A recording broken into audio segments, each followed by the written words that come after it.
All right, welcome back to the channel. This is going to be a special edition of Master and the Pupil because I have just come clean off of making top 8 at Deck Devastators 4 using my Hero Frog deck that I worked on the week of this event. And I'm here with Stango, that's why it's Master and the Pupil.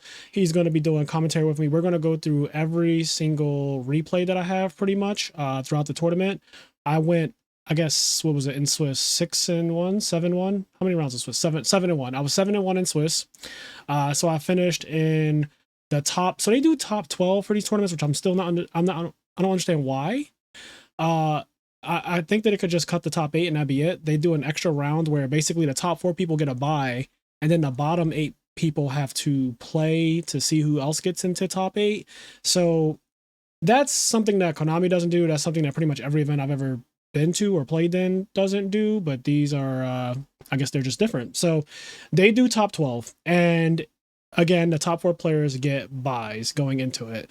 So the standings on Challenge showed that I was in top 4, but then they do something with the standings that make it where I guess it like changes it from Challenge's standings, and I ended up getting like 5th or 6th. So I had to do the playoff round where I have to play an extra round to get into top 8 solidly. So I had to do that. But we did get there. We did end up winning our top 8 match, and it's pretty good. It was a pretty good match, honestly. But yeah, we're going to watch all the replays. We're going to talk about this deck a little bit. So yeah, this is very similar to what me, Stango, and Cairo, when we play Gladiators of Edison, this is the deck that me and Stango use, essentially is like the skeleton of it. And then I change things based on the meta shift of the format. So we all know that the Diva Hero Beat deck is basically like the best deck right now in terms of win rate.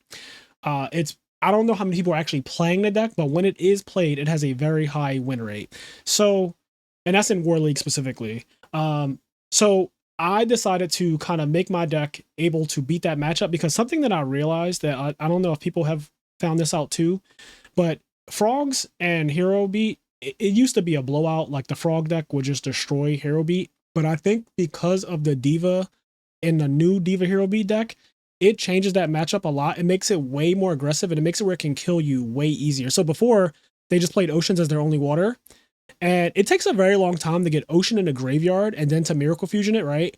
And the old Diva Hero decks, like that were just inferior to the newer ones. And that deck played more like a stun deck. Sometimes they play like Skill Drain and Oppression, all that stuff.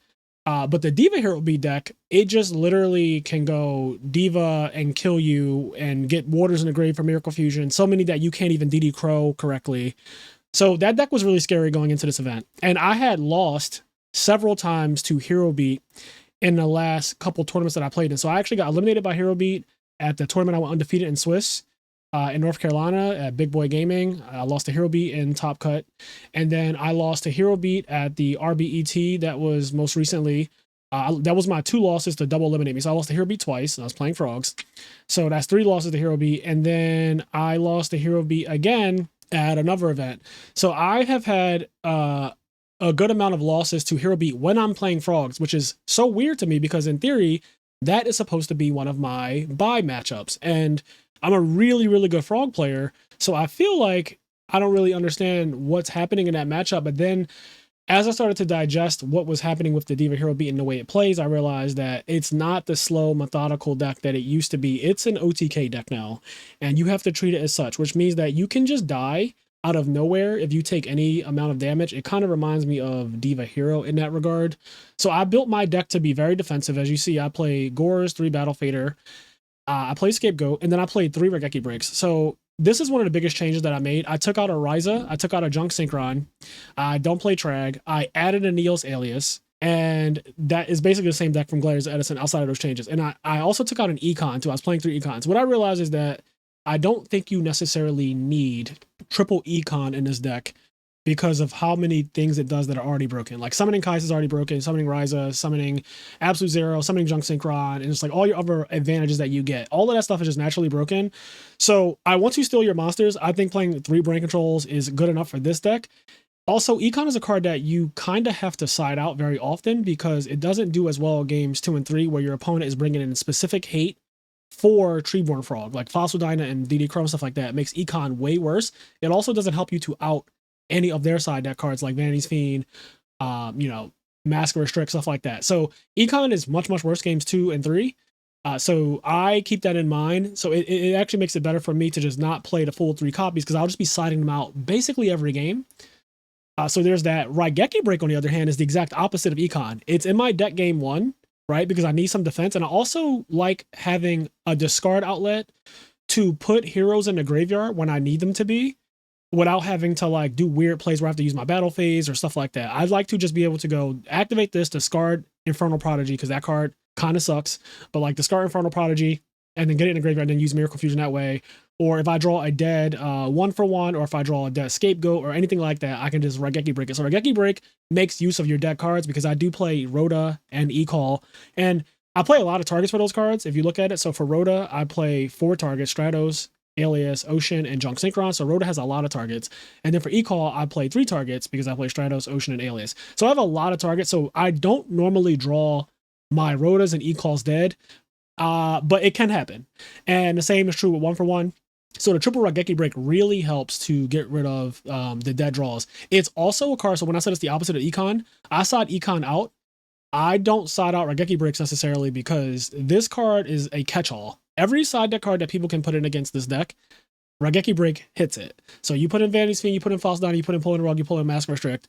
I get to keep my Raigeki Breaks in my deck. It doesn't change anything. Like, my deck doesn't get worse or anything. And it's a card that if I don't have Dust Tornado right now, I could just, I have Raigeki Break though. So it's the same thing for when I need it to be. And then you can also use it on actual monster threats, which is cool about it too. So Raigeki Break, I like it a lot. Now, if you're wondering why do you not play Phoenix Wing Wind Blast, well, I feel like Wing Blast, as cool as it is to spin your opponent back a turn, it doesn't really make sense when you're trying to get rid of something problematic. So if you're spinning a Judgment Dragon, if you're spinning back a Caius, God forbid, I hate doing that. If you're spinning back a lot of cards, you just don't want to spin, like Whirlwind and the monster that they summon. When they do that and you have Raigeki Break, you just get rid of the Whirlwind. Or you could, for some reason, get rid of the monster if you feel like you can handle the monster, or you can handle the Whirlwind another way. But I typically get rid of the Whirlwind, and then they just don't get a search. And that's really, really strong. But Wing Blasting a Whirlwind could be a disaster. It is the best card in the Blackwing deck. I don't want to make you draw it again. So, yeah, a lot of the time, Raigeki Break is just better to me than Wing Blast. People talk about Stardust Dragon when it comes to Raigeki Break, but that doesn't really make sense because Stardust Dragon is terrible against Monarchs, right? Like, it literally doesn't do anything. I'm going to take it from you. I'm going to Caius it. I'm going to Rise it. I'm going to summon Absolute Zero over it. It does, like, Stardust is the least of my concern when it comes to the way my deck is built. I have Soul Exchange in the main deck. Like, I have Junk Synchron and Goyo Guardian and Take It. So I don't think about Stardust Dragon at all. I also have Malicious Edge, which just straight up attacks over it, and it says Searchable Monarch, that I have a lot of copies of Malicious Edge when you think about it, because I have Stratos, Rhoda, E-Call, and also Malicious Edge. So all of those cards kind of can get me to that. So I don't think about Stardust at all when I'm considering my choice to play Wing Blast or Raigeki Break.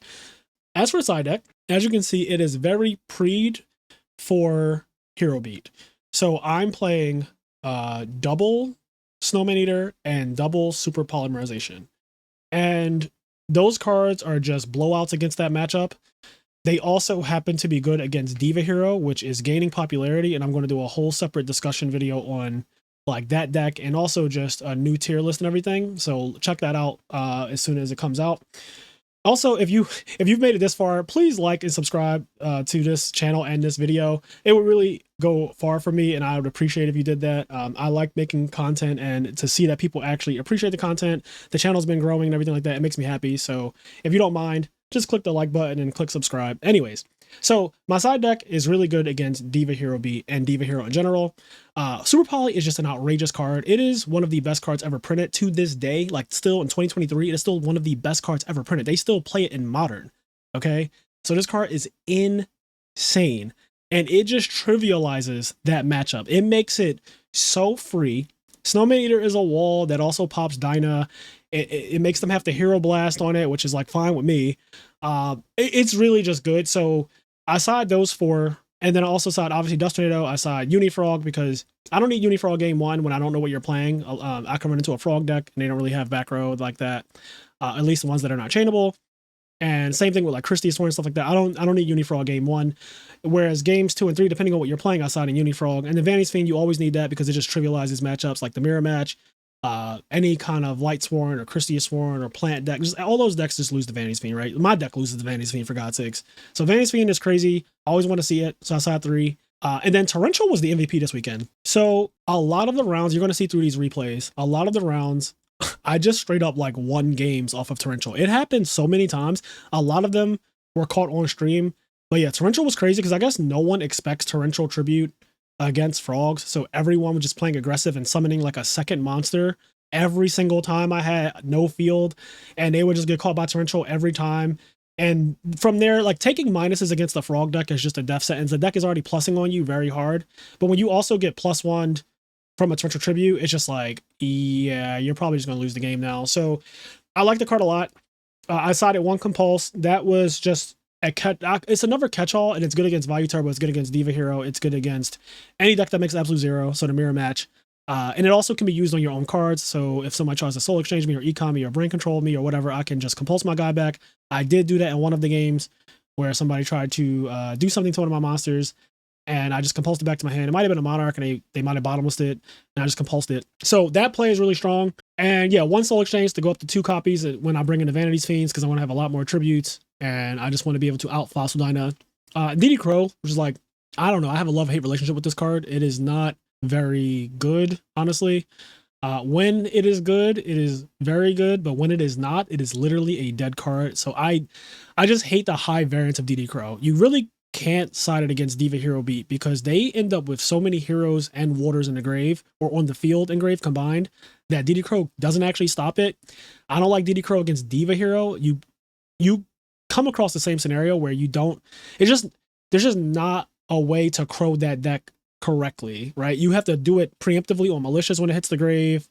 And then sometimes when they play Miracle Fusion, a lot of times when they play Miracle Fusion, a smart Diva Hero player is going to do it when you can't crow them. So I don't like this card. It's also terrible against frogs because if you only see one of it, then you only get rid of one of my Treeborn frogs, but that's not enough. And yeah, so for all of those reasons, DD Crow is kind of ass. I sided because it's good against the zombie matchup. It's really good against that deck. It's very good against Christiasworn specifically. Like Christiasworn, zombies, and Vayu Turbo. Crow is amazing. I like Crow because you can chain it to Deck Devastation Virus against Vayu Turbo. And no matter what, whatever they tributed for that Deck Devastation Virus, you just discard the Crow and banish it. So I had a game, and again, you're going to see this in the replay, where my opponent, they Deck Devied me and they tributed a Sirocco. And I had DD Crow in my hand, so I chained it and removed the Sirocco, and it made it a little awkward because he was summoning Armageddonite when this went down. Like, he was resolving Armageddonite, so it was like Chainlink 1 Armageddonite, and I think Chainlink 2 was Deck Devi.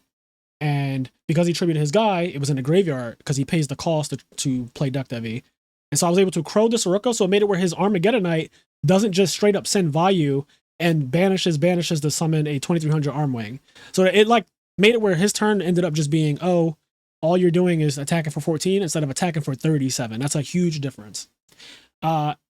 Extra deck, I don't play Cyber Dragon, so I don't play Chimera Tech. I play this weird guy, Super Alloy Beast Raptinus, because if you ever summon 2 Alias against me, I can Super Poly you and use both of them and make this thing, and you're just tight.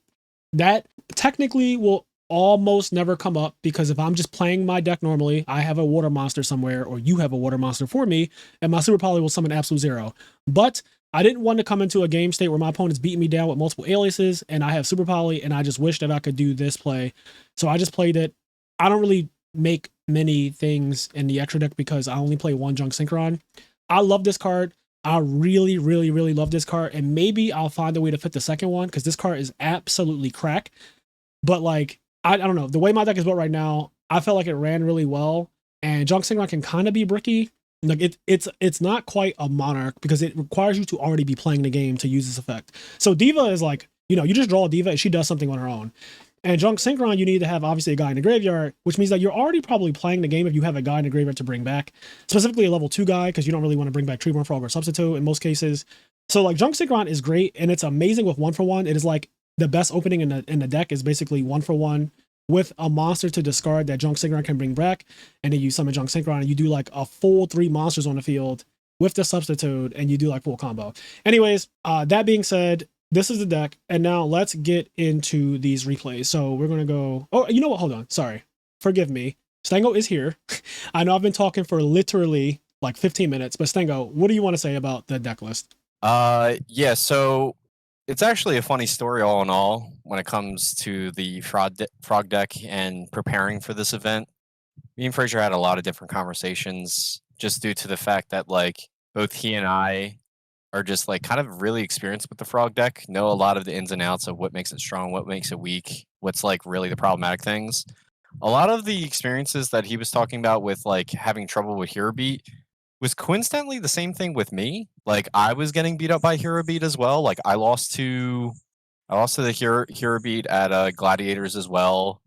Generally, and just like playing people randomly online on DB, like Hero Beat was just always kind of an awkward matchup, especially the Diva Hero Beat because of Absolute Zero. Um, a true hero, friend of the channel, longtime friend of both of us.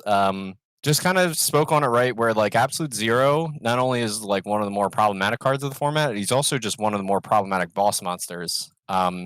There's every exception to the rule, but in most cases, Absolute Zero is you can't remove him off the field in a favorable way. Yep. You will always lose something for it. It is so difficult to deal with this boss monster. And honestly, I've been racking my brain over which build of frogs is better because you guys know I do well with the straight up Monarch build that plays no heroes at all. It's just triple soul exchange. And then I played Thastalos and stuff like that. That deck is broken too. But like Absolute Zero is crack. And I said the format is essentially at this point to me, the format is really decks that play Miracle Fusion. I don't care which one you choose. All right, this is Miracle Tones. Alexa, Spotify. Stop.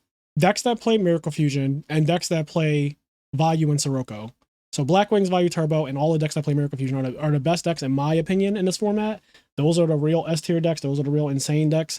And yeah, Absolute Zero, like you said, you can't trade favorably with this card. It is extremely difficult. So I wanted to play this card because it's kind of running the format in terms of success rates and everything. It's honestly like the craziest boss monster right now. It's really hard to deal with. Yeah. Yeah, it's a lot of the reason why Diva Hero Beat is seeing a lot of success. Like Diva is a really good normal summon, but Diva by herself only makes fives, and the fives aren't that broken for Diva Hero Beat to be dominating things like War League and also getting a lot of top cuts at tournaments.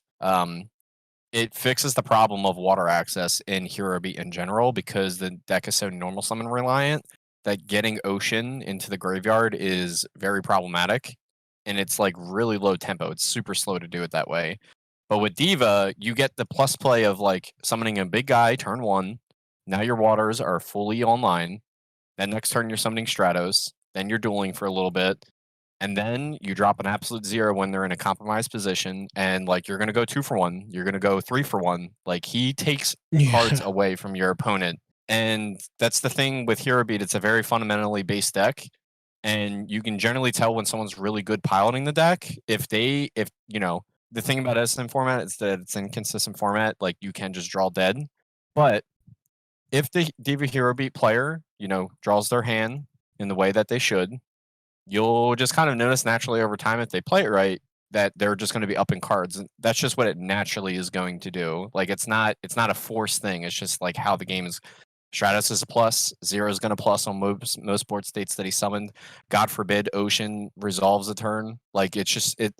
There's so much pressure behind just this boss monster alone, and especially with Monarchs because it might have been said in Frazier's deck profile for Gladiators or even for the offline PS5 tournament or North Carolina tournament, whatever exactly it was.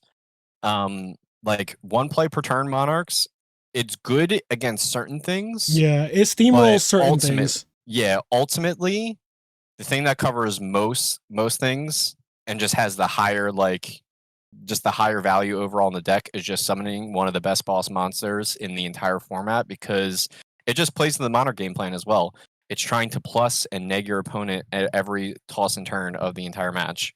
And Zero does that the best while also being a ginormous threat. Like if you're dupe blocked and you're like, okay, well, I can't do much against the dupe block right now. Like I gotta set bullshit, I gotta pass, whatever. And it's like, okay, open field, summon Zero, attack you for 35. Now what? Like respond.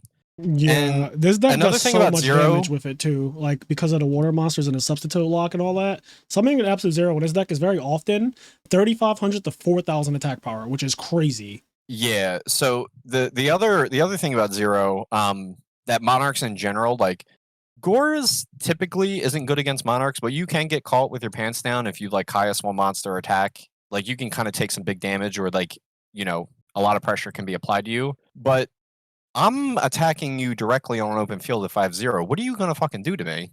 Yeah. Like you're gonna deal 200 over my 0 and then lose your Gores. It's like that's fine. Yeah, That's totally it makes acceptable. Gores very awkward, and it's funny because Gores is one of the best cards against Monarchs. It is one of the cards that Monarchs do not want to see. It's like Torrential and Gores are the two cards that we want to fade every game. And honestly, Absolute Zero helps at least with one of them, right? Like it helps with the Gores thing. So it's just really good in that regard. On top of like, okay, if you don't have Gores, I'm going to find out real quick. And if you don't have Gores, it's really bad for you. Like it's really, because you're going to take so much damage from this guy that Gores might become dead. You might get into an awkward game state. So you can't just afford to be like, all right, well, I will take it and not drop my Gores because I don't want this no value Gores to come out. The same thing that I'm saying with, you know, there's an exception to every rule. Like there are game states where you can battle over a 0 and not have it take all your cards. But doing that from an empty field is near impossible. Like you need setup where you have like Starlight Road, you have a Stardust plus a monster that can beat over 0 on top of that. Like so many things need to actually be going right for you to even do things like that. It's unrealistic to like be like, okay, well, I can deal with 0 this way. It's like once he hits the field, he demands answers. And, you know, like I said, exception to the rule, but in I would say over 80% of the cases, maybe even 90, there isn't a good answer where you're not losing a lot to do it. I agree. That just makes all the 0s afterwards just like it's too much. Yes, I agree with that. Okay, so you want to get into the replays now? Yeah, let's do it. All right. So we have round 1. I actually play against a friend of mine and also a supporter of the IMNerdpodcast and just our overall brand. This is Mr. Sultai, also known as Eric Luca, 1996. So it's funny, we met a long time ago on DB randomly, and he told me he was a big fan of mine and everything. And we talk here and there. He's in my Discord server for the IMNerdpodcast. He's a frog player primarily, so I was very surprised. I went into this game thinking, because I think I lost the die roll. I went into this game thinking, all right, this is about to be a frog mirror match. And frog mirror matches are, well, I don't think any mirror match is good, to be honest, but frog mirror matches are pretty like not fun. So I was curious to be like, all right, which build is he on? Is he on heroes like me, or if he's on standard, you know, how is it going to play out? But he ends up being on Blackwings. What are your thoughts on the Blackwing matchup? So I think the Blackwing matchup is perfectly fine if they don't draw Whirlwind. I think that the matchup is like, honestly, it's just straight up in our favor, actually. Frogs beat Blackwings if Blackwings don't draw Whirlwind, in my opinion. Especially skilled frog players. Like the average frog player is just not very good. And because of that, the deck doesn't do well when people who aren't good play it. Blackwings is a deck that if you're not that good, you can just beat people because the deck is overpowered in general. You don't have to really, you're just attacking most of the time, right? Like that's honestly what the deck is doing. And you just have so many broken top decks and stuff. So I think that a skilled frog player will beat a skilled Blackwing player, or like every regular Blackwing player or skilled Blackwing player, as long as Whirlwind isn't involved. If Whirlwind's involved, everything is off the table. Blackwings is on some other shit. It's the best deck when it has Whirlwind up. It's not even close. Like, yeah, so that's pretty much how I feel about the matchup. Now, it's funny because I lose the die roll, and you're asking me about Whirlwind, and look at what just happened. My opponent's 6th card was Whirlwind, and he has Whirlwind short. I'm pretty much in complete agreement of Whirlwind being the only actual factor. A lot of the cards that are strong in Blackwings, like Blizzard making the broken tuners, Monarchs out all every single synchro. Yep. Icarus Attack is very often a dead card in this matchup. And then with Oppression doesn't do anything against Monarchs solely. Soul Exchange is really good at outing problematic boards. Battle Fader is good for fading literally when they try to OTK you unfairly. There's a lot of tools and answers for the deck. So in this game, as you noticed, I got rid of Whirlwind eventually with Akaias. And I was saying to myself, because I have double Miracle and they were dead, if I draw a hero here, I'm good. Like my hand comes alive a bit, and we can kind of play the game. Now it's interesting because he has Dust Shoot, which he just drew that. And luckily I didn't draw a hero raw. I drew E-Call specifically. So, and he shotguns the Dust Shoot, which honestly, like why wouldn't he? So it just kind of worked out my favor that I ended up drawing this this e-call. Yeah. Pretty fortunate. Absolutely. Yeah. So I didn't have a way to clear the battle fader, which was the problem, right? And I ended up losing the game because of the battle fader being on the field. He was able to do this 3,700 play over it, and I'm at coincidentally 3,600. I probably would have ended up winning this game on the crackback just because double Miracle Fusion is a lot, and he doesn't have a way to not, like we said, he's going to trade really bad with this Absolute Zero, no matter how you look at it. If he did no damage that turn, like if he had to attack me and I just flipped up Scapegoat or something, he would be in a really bad spot on the next turn when I just Miracle Fusion and make Absolute Zero and then attack over his guys. There's no correct way to deal with that. So yeah, that was going to be problematic, but I ended up getting killed because I couldn't get this Battle Fader off the field. Had I had a way to do that, this would have been a completely different game. But yeah, so I ended up losing game 1, which really sucks because that means he gets 2 more games to whirlwind me, and I was really nervous.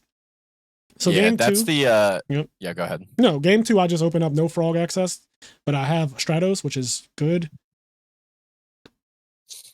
Yeah, that's the main thing with this matchup that inexperienced frog players might do from time to time is that they leave things like Treeborn and Fader up like incidentally, and they don't realize what actually can represent. It's just Shora food or piercing food. Yes. Like a lot of bad things can happen to you when you allow that to happen.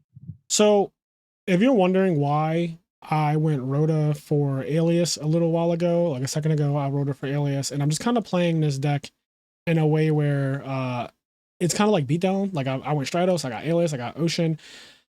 I know that everyone sides Fossil Dyna, right? And notice that he has 2 of them, but I made the game state so awkward that there was never a correct time for him to really summon Fossil Dyna. And he knows I have ways to just beat it in battle, right? Like I had Stratos to begin with, then I searched out Alias. So I have multiple ways to beat it. And yeah, so it makes it really annoying and obnoxious to deal with my deck when you're trying to play Fossil Dynas against it, because I added this Alias in the deck. This wasn't in the deck when we talked Gladiators of Edison at all. And I like just having this one copy as an out to Fossil Dyna and an out to like just beating up on this guy and stuff. Like this card's just actually really good. Okay, so he goes Icarus, I go Raigeki Break, which is great value for me. Definitely don't clear everything. And now we're just in a very like favorable spot. I get a draw off of this as well in the end phase. So this is a really good interaction. I did contemplate like what if he has Kalut, but he already used 1 Kalut. So it's like if you got it, you got it, right? Like I'm not. My only fear here is obviously if he has another Blizzard, he can make Goyo Guardian, and I would be in a really bad spot. But Miracle Fusion off the top is definitely a thing that could happen. Also, Swap Frog off the top is also a thing that can happen. And both of those actually get me out of any situation. So if I draw Swap Frog, I can special it and then summon Caius, and I get Treeborn access finally. If I draw Miracle Fusion, and he just loses. So this is so funny. I had Dust Tornado in my hand before I drew for Infernal Prodigy. So I set it because I don't have Treeborn access, right? I'm not cutting anything off by setting Dust Tornado, so I might as well set it. I draw on the end phase Gores, which is actually so sickening because now I'm like my Gores is locked out. So I was nervous as hell when I drew the Gores because in my head I'm still thinking, oh God, what if he draws Blizzard or has Blizzard and takes this guy from me? I can't even drop Gores at any point. Like I'm in a really bad spot because of how awkward I drew my cards. If I had Gores in my hand already, obviously I would not set Dust Tornado when he doesn't even have a back row or whatever. But because I don't have Treeborn access and because the way I drew my cards, it just made it awkward with this Dust Tornado and Gores combo. Draw for turn, and I decided I'm going to play around Gores a little bit and see what happens. So I have 1 for 1 for the main phase 2 play. I'm just doing a little heat check. Temperature check, make sure he's feeling all right. Yep, the Gores is dead to me, so I just go like full combo. And yeah, so now he's dupe block, and this guy tramples. They don't have good defenses in the Blackwing deck, so I'm in a really good spot now. He also can't set a back row. I would say at this point, I don't think he has a back row because it doesn't make sense for him to not set a back row to play around Dust Tornado or MST when I don't have Treeborn access. Because I understand when people do that. Like if I have Treeborn in the graveyard and you don't want to set back row because I might have set a back row, you think to yourself, oh, it's MST or Dust Tornado, so I can lock his Treeborn. That would be true, but when this was set, I didn't have Treeborn access, so he would have set a back row. I say all of that to say he does not have a back row, and I know that. So if he draws one, it's just going to get faded. He does this, which is pretty interesting. This just gives me so many cards. Like,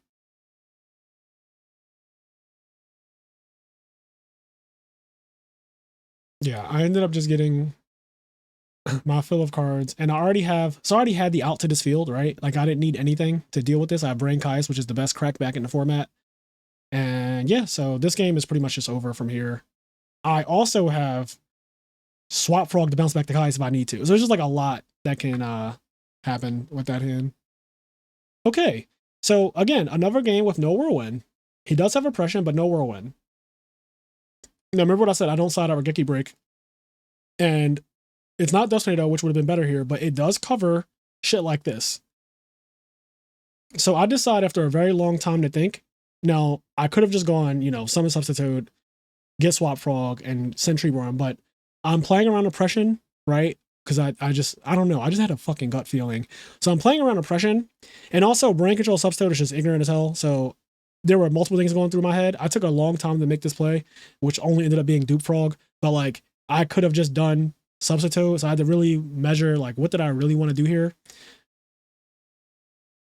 Yeah, a big thing with the frog deck is that aggression, like just pure beaters that aren't anything special, like extra deck monsters, they just can't out Dupe Frog. Like you need to play. Typically, you need to like summon something big with some materials like synchros and some special effects, like maybe like you special gale and stuff like that. Typically, you need 2 cards to straight up purely beat a Dupe Frog in battle. Right. That's why like against Hero Beat and Blackwings in particular, it is actually just a really solid play to just set Dupe Frog turn 1. 2000 defense is just too much. They need a Colute, they need a Synchro Monster, they need Icarus attack.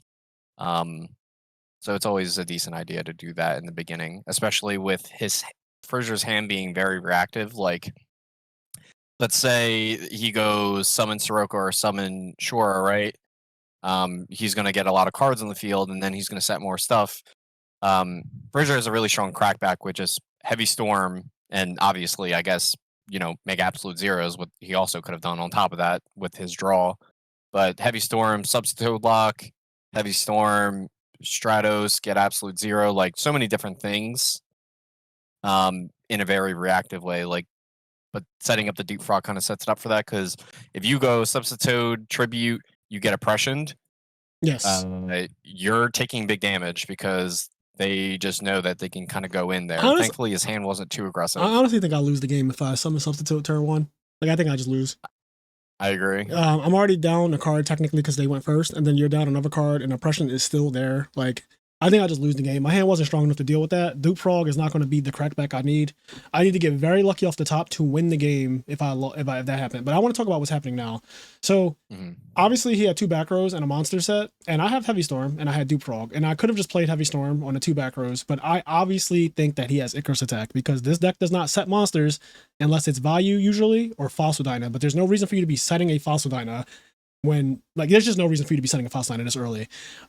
So I have it on Vayu and I have it on Icarus. I'm not going to play Heavy Storm because he's just going to chain Icarus, pop my Heavy, pop my Dupe Frog, and make my Dupe Frog miss timing.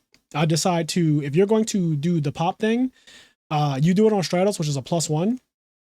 And that's more preferable for me because I'll get to hold the Heavy Storm, right? So if you set another back row, then I'm going to get it.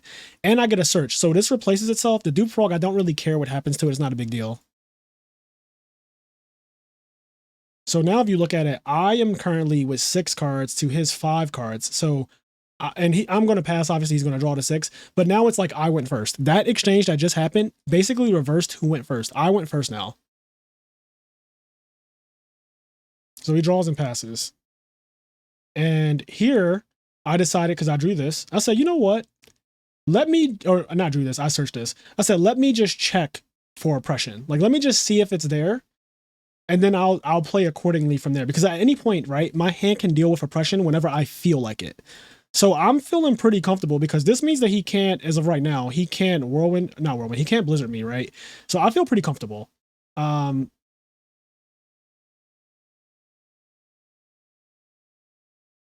So this was also good for me because I don't have to play the waiting game as much anymore. Now I can just do this. Just put some pressure on him. I'm still playing the game very slowly. My hand is insane. Like, my hand is absolutely insane. This is also the graveyard where you can't DD Crow it, right? Like you can't stop me from playing Miracle Fusion. So I just know at this point I'm at 8,000, and if I don't die, which the deck doesn't normally kill you at 8,000, but if I don't die, I'm probably just going to win, and that's how I'm playing the game. Right. I mean, with the face-up oppression, he just can't kill you. Yeah. That's just not gonna happen. And look at what happened. I feel like he got a little impatient, right? And so he decided to, instead of passing again, because he could have just passed with 6 cards in hand being this Blizzard, but he decided to just say, fucking, I'm gonna get some damage in. And I like this, because if you commit to the field against Monarchs, you lose. So him committing without getting the effect to even bring this back is very good for me. Yep. This is just kind of the natural thing that Monarchs do. It really makes people like kind of do plays that really aren't that good. Yep. Because they feel the pressure that they have to actually start playing. And this is game. Yep. Yeah, I mean, I just decided to kill him. I was like, I don't know what he has. I don't really care. I calculated the damage. I realized that at 62, like taking all of this and just attack with everybody is game. I don't think you play Gores. And even if you play Gores, we already talked about it. Absolute Zero into Gores, I don't care. Like, okay, you drop Gores.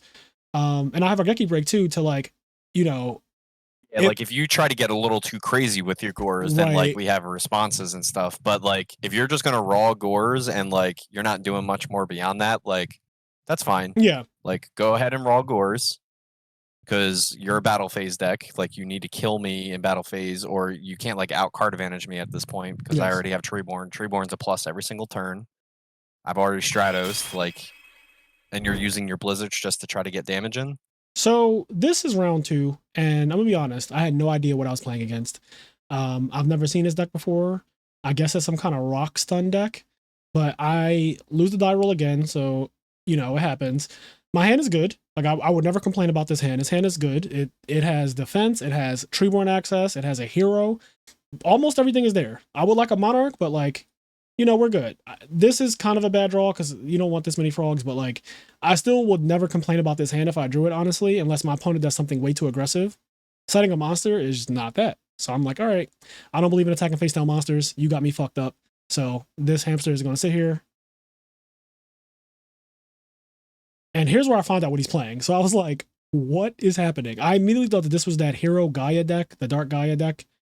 I tried to see if he would use, because I have 2 Battle Faders, so I tried to see if he would use his guy. Or no, I had Battle Fader Gores. And I obviously want to drop Gores.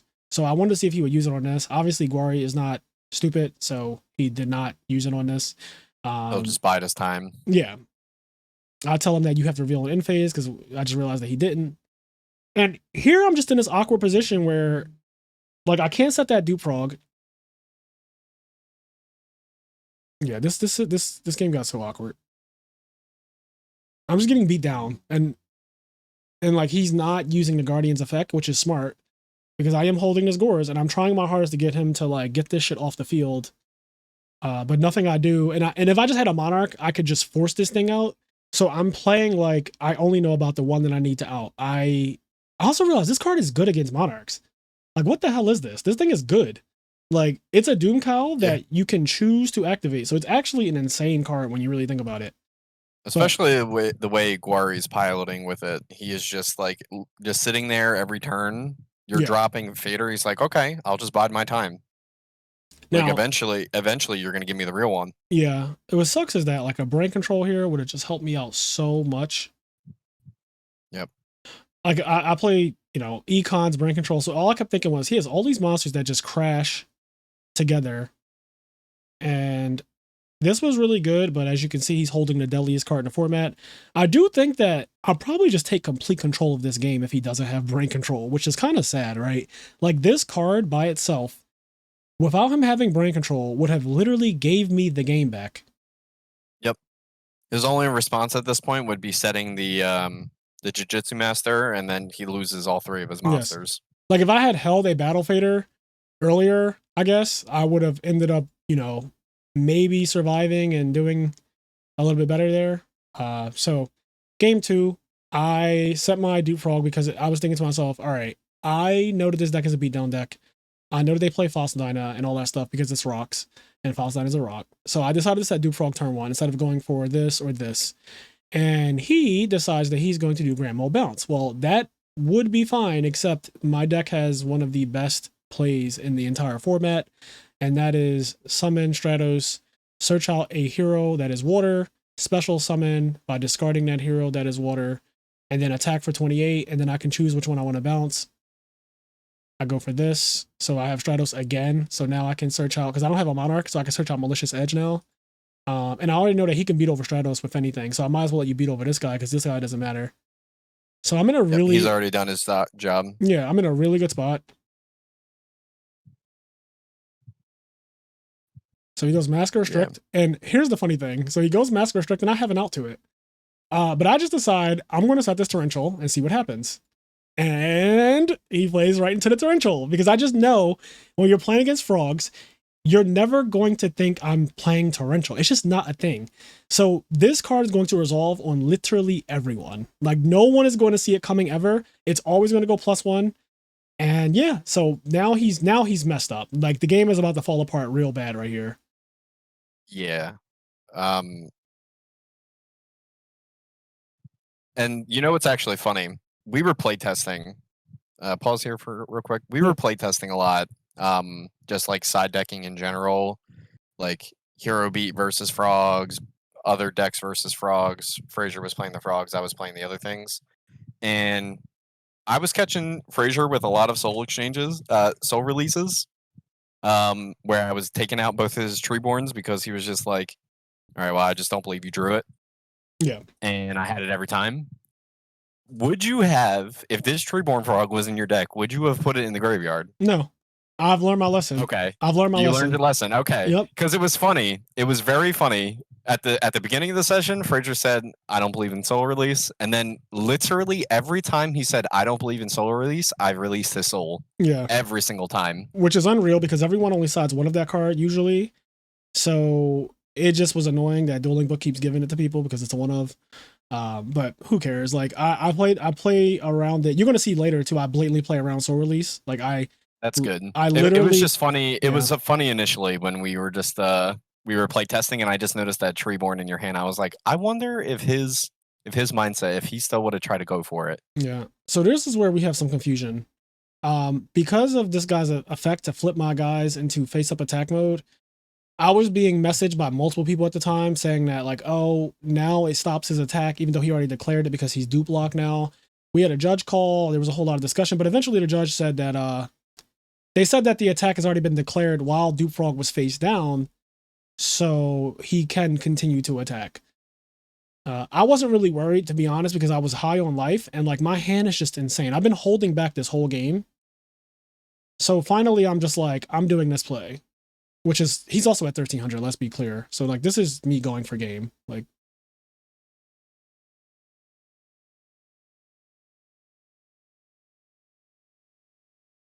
yep. Yeah, I mean, that play was just ridiculous right there. You took all of his cards in an exchange in such a favorable way. Yes. So I won that game pretty easily. Like, it only got slightly scary when he summoned the Malicious Fiend dude, but like, if he's not killing me, it doesn't matter. Like, my life points don't matter if you're not actually OTKing me. I can always do a crackback again. Summons 2 guys right into a Torrential. Wow. And like, this guy isn't good here. Like, it's just damage. He's not as big as he normally is. Yeah, like, just hitting me for damage is basically you saying, because I wonder, does he even have an out? Like, if I guess you're just saying, if I have Gores, you know, it is what it is. And I don't blame him. Your deck is not good enough to play around Gores. So you just have to raw attack, and I'm fine with that. My hand just happens to be like insane. So I'm just literally, so even with the Treeborn getting crowed, my hand just still has access.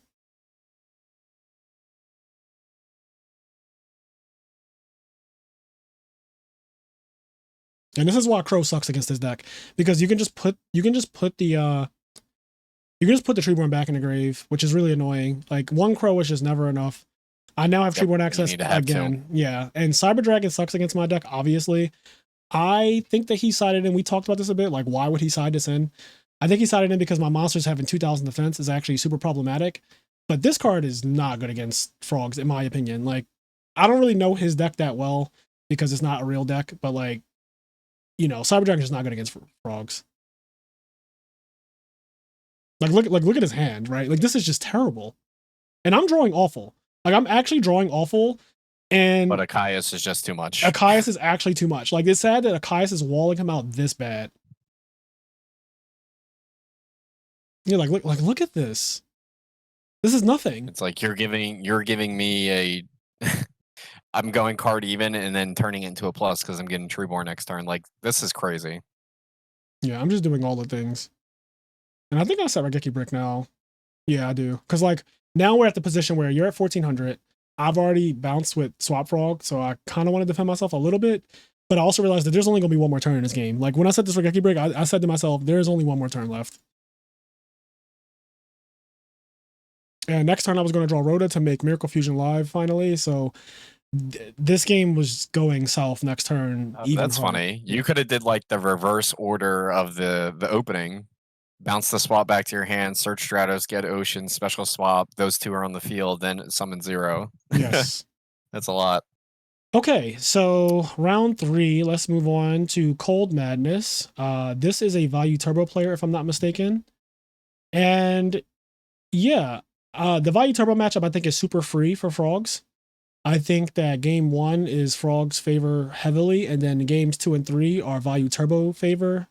Not heavily, but it's definitely, it just switches. It switches because their side deck cards are so good against us. So you have to win game 1. It's really important that you win game 1. I decided to start Raigeki Break turn 1. I have a couple reasons why I did this. One, I have Junk Synchron, so if I discard this, I'm just going to bring it back.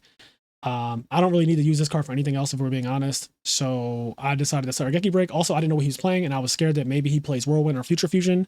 So you definitely want this down when you can have it. If the discard isn't going to hurt you, like, it doesn't hurt me to discard this because of this. So that's how I felt. I normally wouldn't do this with Treeborn Access, but, like, yeah. Well, the thing is, as well, is that this deck has an opening that can just do 4K, and taking that much damage early on in this matchup is it's very, very, very scary. Yes, we get Stratos off the top. We already had Alias, so if I didn't get Stratos, I was just going to literally summon Alias and attack over this thing. Alias is great because, again, it beats things like this. Like, I genuinely do like this card now.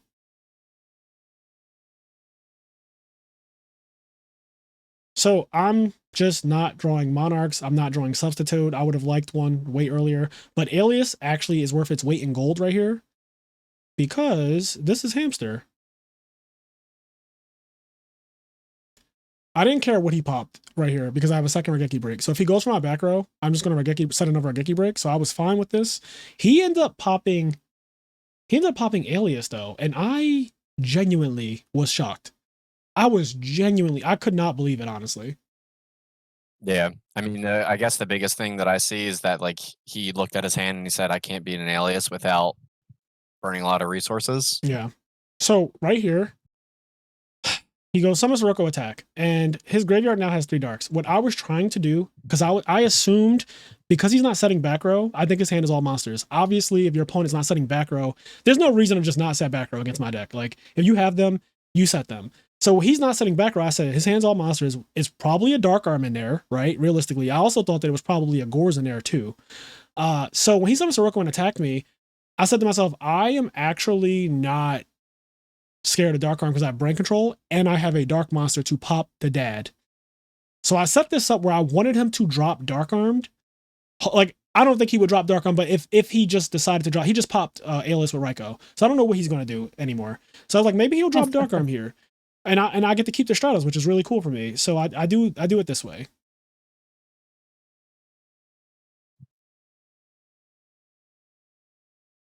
This is healthy damage. So look at this. I just went Bounce Treeborn, set Raigeki Break. Yeah, so this was one of my favorite plays that you did of the tournament. Mainly just because this is kind of like a Sinister Serpent-esque play where, like, you're dropping Treeborns to kind of like add them back as your resource loop, right? Where this is like completely free and it just plays exactly to how your deck wants to play. That's the nice thing about Raigeki Break is that there's actually a lot of really great targets in this build specifically, not even just like the Diva Frog build where you're dropping like dead Gilmans and stuff. Right. Like Junk Synchron picking up the two stars, Treeborn kind of being like this weird little Sinister Serpent play where it's like completely free. It goes back onto the field and goes back straight back to summoning Monarchs. It's really, really good. So at this point in the game state, I have been playing around Gores. If you were catching it in the replay, if you noticed, I didn't attack with Stratos earlier because I thought he had Gores. Funnily enough, he did not have Gores when I wasn't attacking. The second I decided to attack, he actually just drew Gores for turn, like literally. So I get kind of like weirdly unlucky in this way, but I took some turns off to not play to play around the Gores, and then when I finally do play into a Gores, because I have brain control and a god attribute, and I have this to make Goyo Guardian. So I feel comfortable to do this damage. Like if he lets me do both of these, right, his life is going to be pretty low. And yeah, he'll drop Gores, but then the game comes down to one econ, one, like, you know what I mean? Like so many things will just hurt him. And he does take both. So this simplifies the game state for me heavily. Like now we're in a simplified game state. Yes, this is annoying Gores because it's going to crack over both my guys, but look at my crackback and my defense. Like I'm good here. So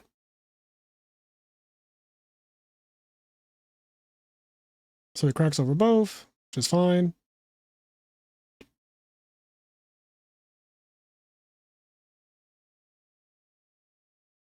So here, I'm like, okay. I'm gonna be honest, I completely forgot about Necrogardner when I was playing him. I thought I had game here, because like, there's just a crack over guy and then attack. And then I realized as I was playing my turn, I was like, oh shit. Because I could have synchroed and made this into like an android. So it would have been crack over this and then android attack for game. I realized that he had Necrogardner. And I was like, ah, damn it. This kind of sucks. So I ended up bouncing his Gores to his hand, which is so cute. Like I bounce his Gores to his hand because he's so low that he'll never get to drop that Gores again, right? Yep. But he does make good use of it with Greffer, which is really good. So I do this to wall up. So now I feel really good. I'm like defensed up for a couple turns. I have Treeborn access. Miracle Fusion off the top is OD. Caius off the top is OD. I just have so many top decks at this point. And he goes ham on my field.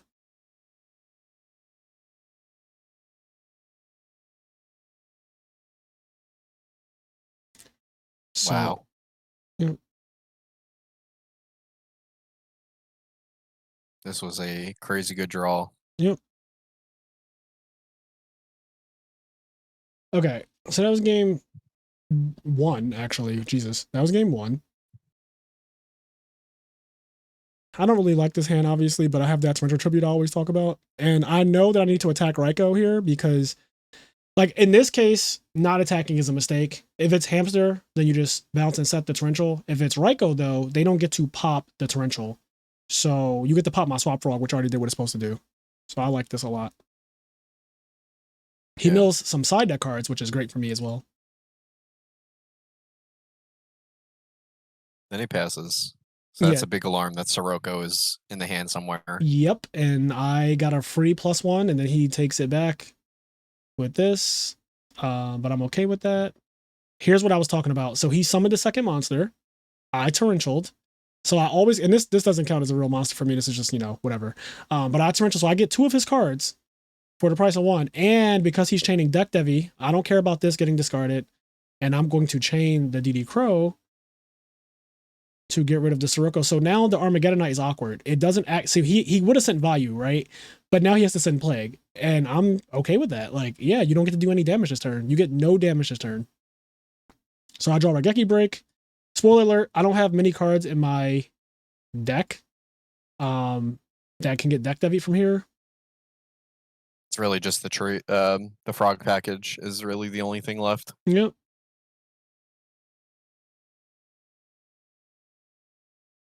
Pretty good draw. Oh, yep. Searches him around like that, beats over. Yep.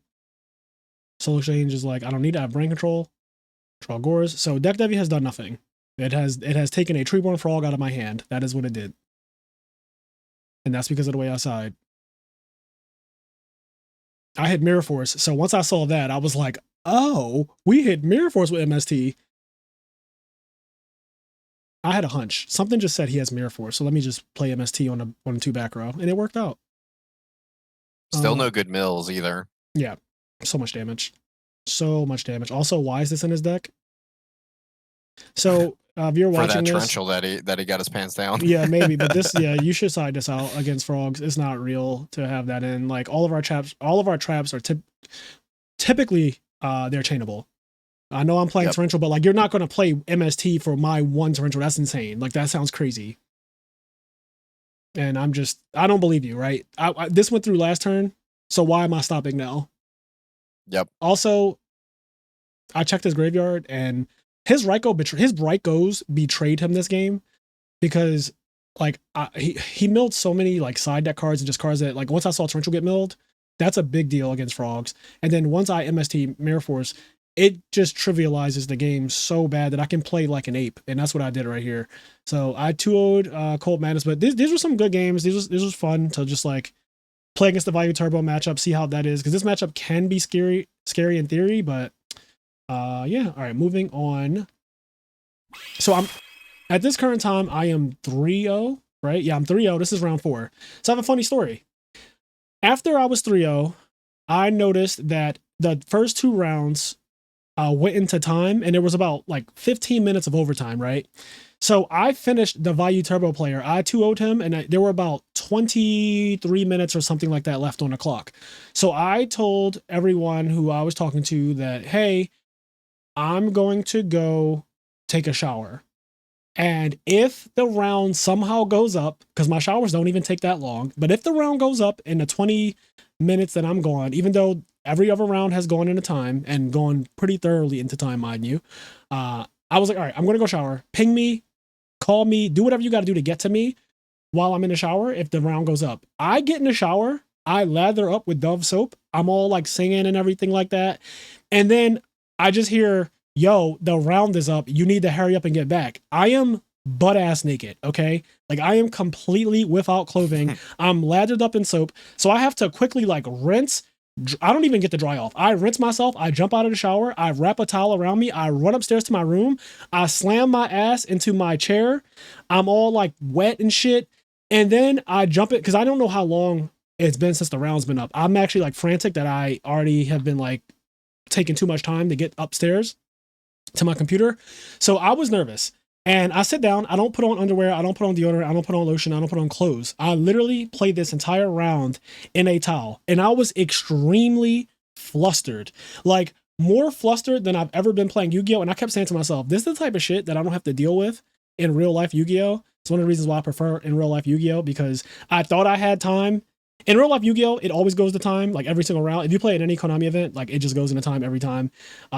So you can just always make that guess. I tried to do the same thing with rounds 1 and 2 of this tournament, where I said there were multiple rounds already that have gone into time and at least 15 minutes into time. I made an educated decision. I ended up getting fucking super punished for it and had to run out the shower. So I played this round and I'm flustered, and you can blatantly see it in my gameplay. If I'm being honest, I do not play this round well at all. Like, so I do now. Okay, so I Rhoda and I get Ocean. This is all fine. Like a crack. But I'm playing kind of fast too. I don't know if you can tell, but like I don't typically just go turn 1 Caius if I have Swap Frog Sentry Born. Like I'm just playing so flustered right now. And I don't know what my opponent's playing, but I'm like, fuck it. So I'm down to 4 cards on turn 1. Not really though, because like this is actually going to be a +1 next turn. But I am down to 4 cards. So I'm kind of like behind a little bit. And so I see him mill this and I get nervous. And also his mills were insane. Very, very, very good mills against my deck. Like, could you imagine if he doesn't have Card Trooper here? These are his next 3 draws. This is actually just, he would lose. Just to put it, like he would actually lose the game. If he did not summon Card Trooper there, he would lose the game 1000% against my deck. But he mills those cards instead, and I draw a second substitute, which is like not it.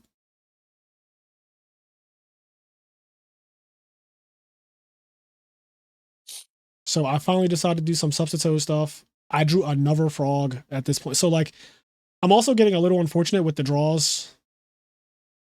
I attacked to a Snowman Eater. I had no idea that he's playing Snowman. So that one was genuinely like, I had no idea.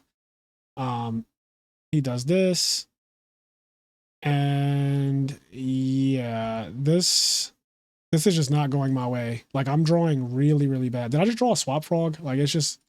No, you added that one, but yeah, you drew the brain control for turn, but drew brain control with nothing then to convert. he Binks Future Fusion off the top, which is like, Yes. Jesus Christ, that's so bad. Yes. So I get lucky and I draw Caius, and I was like, oh, okay, well, that changes everything.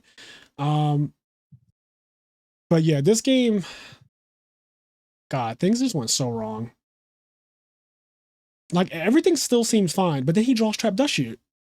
Because, like, I'm getting rid of this next turn.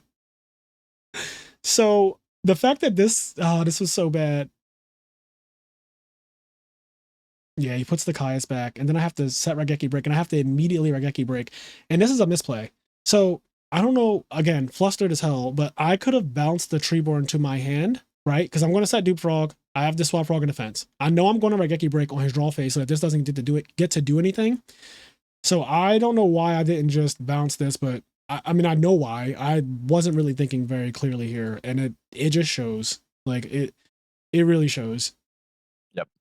Just a clear difference from the last set where we used the Treeborn Frog as like this like not going card minus interaction to like we got rid of a really strong guy that's actually really good against this deck. Like if he set Spirit Reaper at all because he didn't have anything, Yeah, that Spirit Reaper stuck there just eating that big Pierce. yeah, and I'm getting pretty good cards off the top, but I should have a Malicious Edge in my hand, and this is going to be relevant later. This should be in my hand because it would not have been discarded, but for a Raigeki Break, it would have just been Treeborn getting discarded. So that's a pretty big deal. And it's crazy that it actually, like, not crazy, but it's annoying that it matters so much. Yep. Like right now, this Spirit Reaper here is like a liability. Yes. So I rip heavy, which is like insane. Oh my god, yeah. It would have been a mega liability. There's just so much to do to it. And here I'm thinking I'm really good in this situation because like he just has a Spirit Reaper and 2 cards I have 3 cards as well. So we're pretty like decent. He's going to draw and have another card, but like I'm pretty good with this. So I decided to bounce the Junk Synchron because I don't see a way for him to kill 2 monsters. And he ends up having, I want to say this is the one monster that he could have that could actually kill 2 monsters. He has the Bree Dragon, and that actually clears 2 monsters, which was like super unfortunate. I did not see that coming at all. So yeah, this is where we are. God, if I played this game better, I think that I just win this game no matter what. Like, yeah, because if I remember, I don't know if it's this game or the game after, it comes down to like really, really low life points on both sides. The game after, I get randomly OTK'd when I feel like I would have won game 2, but I could not snap out of it at all. Like, I could not snap out of it. Also, he's decking out. I don't know if you guys can see this, but like my opponent's about to deck out and I have Battle Fader. Now, it's annoying because I drew Gores, which 100 life points, but yeah. So like deck out is a real win condition at this point. I draw this Caius and I'm thinking to myself, well, I could just like continue with this wall, but I get a little greedy here and I go for this. And then he still in my head has to draw a monster and he rips debris. Now, if I did not do that, he was gonna rip debris anyway, I guess. So I was dead regardless, but yeah. Yep. Okay, so game 2.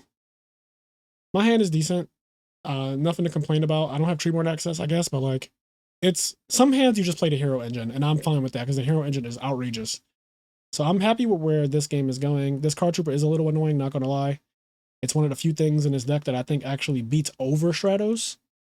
So card trooper has been a menace, but it did mill Future Fusion, so I'm gonna take my happiness where I can. So I could have gone like Soul Exchange with the Substitute and all that stuff. I was actually a little nervous here to do that for some reason. I don't know. I kept thinking like he has Solemn. If I summon Substitute and then play Soul Exchange, he could chain like so many different cards like Book of Moon and stuff like that. If I play Soul Exchange first and then summon Substitute, he can Solemn Judgment it. So I was really, really nervous about doing that, which is why you didn't see me do that. Instead, I just went Summon Substitute, Activate Effect. I just did not want to risk my game coming down to like that. and he has 3 back rows. So guessing that he has Solemn is a pretty like obvious guess in my head, and he does have Solemn actually. Like he fucking has it. So Yep. Okay, so I think this is where I just fucking die. Not quite. It's getting close though. No, I'm dead. So I do this. I go Soul Exchange. Caius. It goes Torrential. And I could have Miracle Fusioned, but I thought with Gores and Raigeki Break, I genuinely thought, and I don't think I'm crazy for thinking this, with Gores and Raigeki Break, I was like, well, I'm not going to die. So I can wait till him to commit a card to the field, and then I can play Absolute Zero out. Also, Absolute Zero that turn couldn't attack because I play Soul Exchange. So I would literally just be summoning Absolute Zero with no damage, which I don't like summoning it into what could be a bottomless. I really don't like summoning it if he can't even do damage. So that's how I felt. And I think that I was good to make that assumption, but he ends up having the worst card possible for me. And yeah, this Solemn Judgment ruins me. It ruins me. It ruins me. It ruins me because he also has this guy. I guess this is the worst card possible because he actually, yeah, this is the problem. Because if he just has like this to bring back this or whatever, it doesn't matter. I just drop Gores anyway. I live the turn and then I get the crack back with this. So this was actually the annoying thing, but I ended up losing this game. I probably played some of the worst Yu-Gi-Oh of my life. These 2 games, I was butt naked in my chair and I started. So it went from me being wet from the shower to being wet from sweating because my anxiety was like through the roof. And I was just so frantic. And I don't know. I hated this round. I told my group chat, I was like, I am not having a good time. Like I am dreading this entire thing. I couldn't think straight, but yeah, it was a bad round. All right, moving on. So that was round 4. This is round 6, I believe, right? This is round 6. Yeah, round 5, I played against like some irrelevant nonsense. And I just 2-0'd it. So I don't even remember that well, but yep. I don't remember either. Yeah. It was a creaming though. Yeah, it was a creaming. I forget. This round, however, this is round 6 and best Yu-Gi-Oh player NA. So they're playing zombies. And yeah, let's see how this goes. So they opened, I'll lose a die roll, and they open up Pyramid Turtle. I open up, I said I didn't brick very much. I guess this is a brick hand, kinda. Yeah. It's not full on brick, because like I do have crackback with Battle Fader Caius, but like it's not ideal. I do have this now too, but still, it's not ideal. Now I have the ultimate crackback. So yep. I don't know if I can call this hand a brick. This hand is not good, right? It's not a good frog hand for sure. It's definitely in the lower tier of hands. It's not a brick. It's not 100% a brick. not Thank a brick. you. Yes, I agree. It's just not a brick. It's not a good frog hand, but it's not a brick. Yep. It's definitely on the lower scale. So this is Heavy Storm for 4K. Oh, that felt so good. I love it. Oh, I love it, Stango. I mean, I kind of knew that the game was falling away from him the second he did that. I was like, oh, this is. But the thing is, if he didn't have Solemn Judgment, then the 2 cards go, and then I just still like ruin him. So it was bad no matter what. But this just made it like OD. Attack over his tomato. I think the biggest problem with it is that like you're in a situation where like he's playing the OTK deck and you're never gonna die. Yeah. And now the life point difference is like even because your deck doesn't kill fast. Like frogs aren't going to kill you fast, but like now he's in a position where it's like two Caius attacks is going to be it. Yep. There's going to be no more dueling after that. So he does have his he has Plague Spreader, so he can make a Goyo. I love when people do this. This is like the most common thing that everyone does against the Monarch deck because it's so easy to do it. We usually don't have back row, and taking a Monarch seems like you're adding a lot of pressure, which all of these things are basically true, right? Like, I'm not saying that what he's doing is wrong, but Goyo pretty much never gets there against this deck, like if we're being honest. Yeah. So I think long and hard actually about this turn. I was going to go I think I was going to go Catastor initially and just kill Goyo Guardian, and I had all these ideas that maybe I just pass and summon Battle Fader, then summon Brionic, and then Brionic back my Caius. I had all these different ideas. And then I just decided I'm just going to Black Rose. Because if I Black Rose, he has 2 cards total. Like he has 1, he's going to draw for 1. And I already have 3 cards.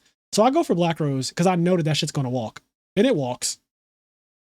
So additionally, at this point with zombies, Frazier's like knowledgeable enough because I used to play zombies a lot against him in terms of just the deck in general. Like the deck isn't really going to do anything with 2 cards in the hand, and the graveyard's not even set up with Mizuki.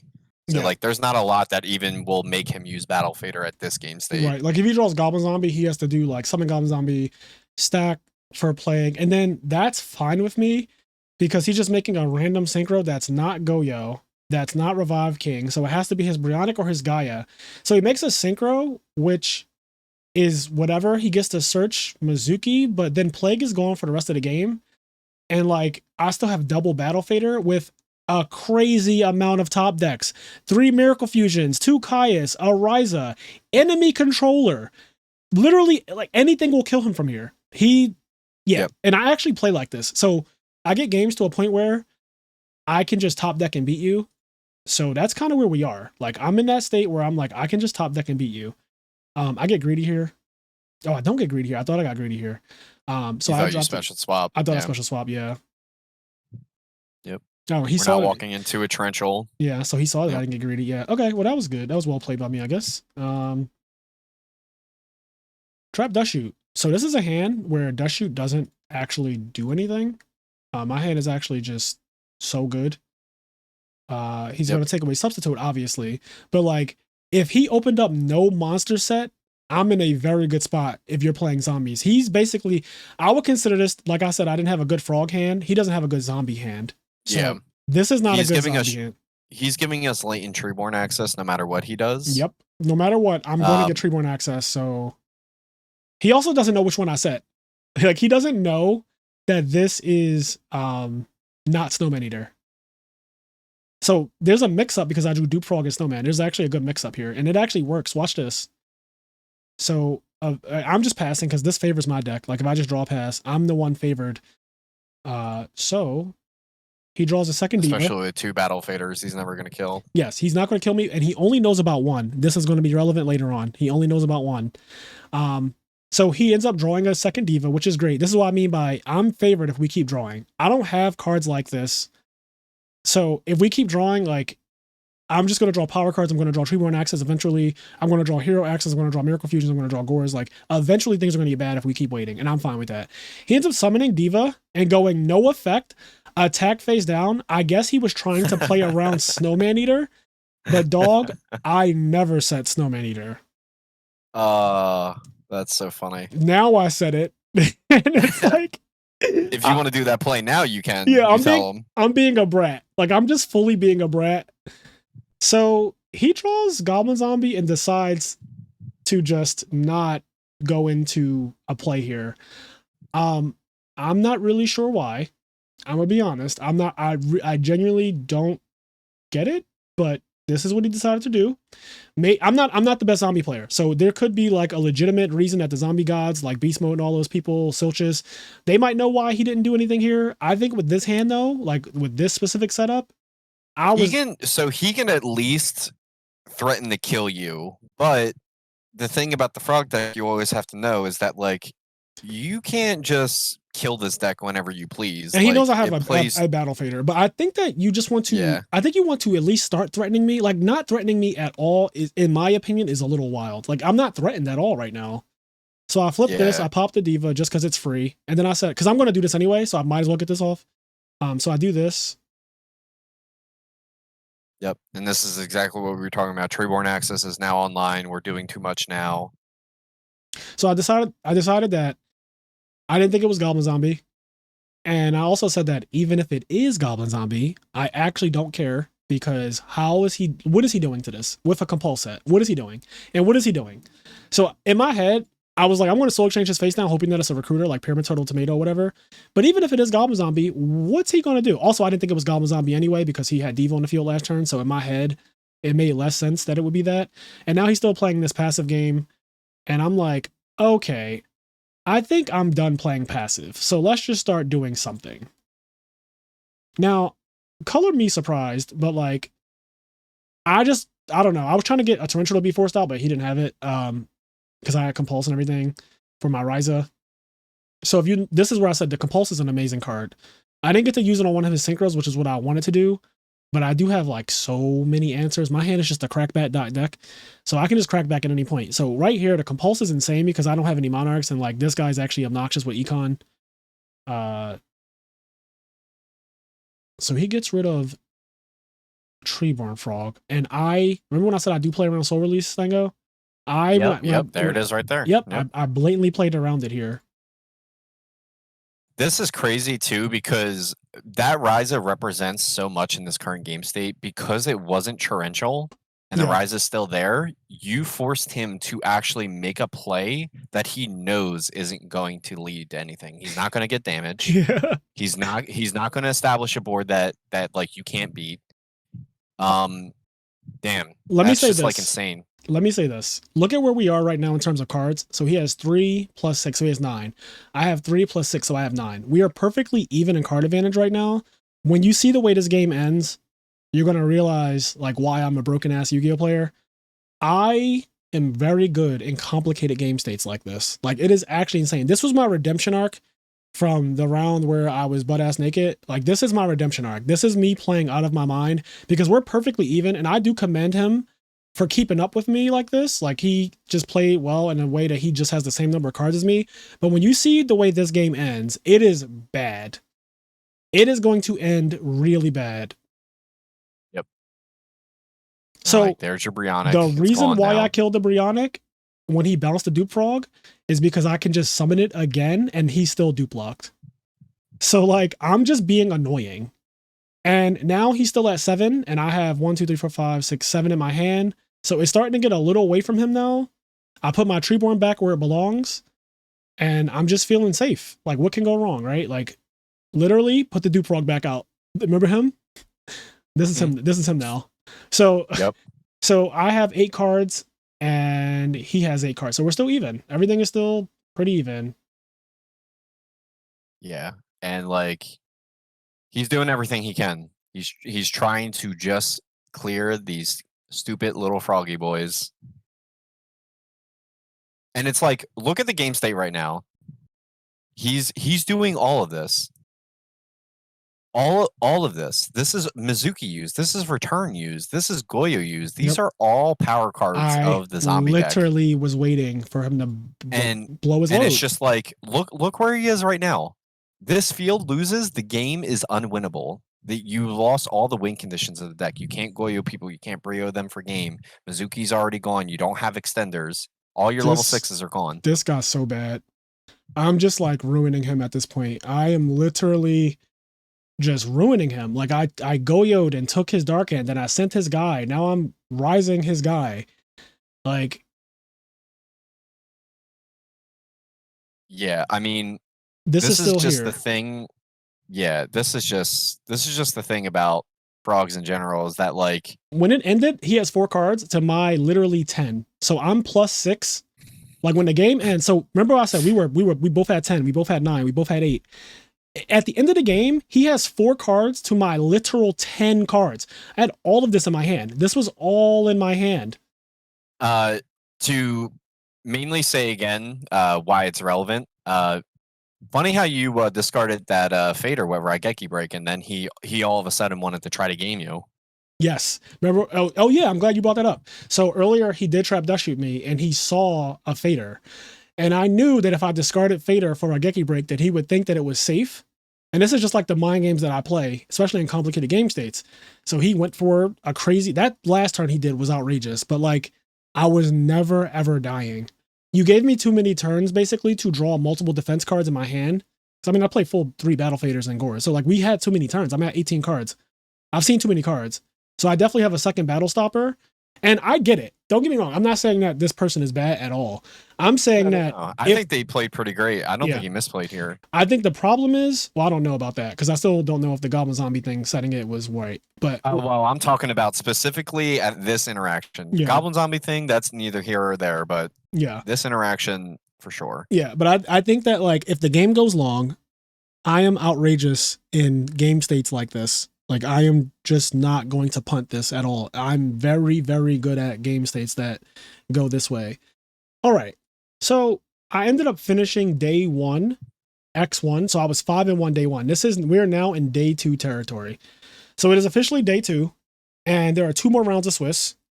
Beast Mode and Ludo, I believe, are undefeated. So there's 2 undefeateds, which I was a little surprised that we were doing 8 rounds and not 7, because usually the way Konami does it is there'll be one person undefeated at the end of Swiss, and then a bunch of X1s.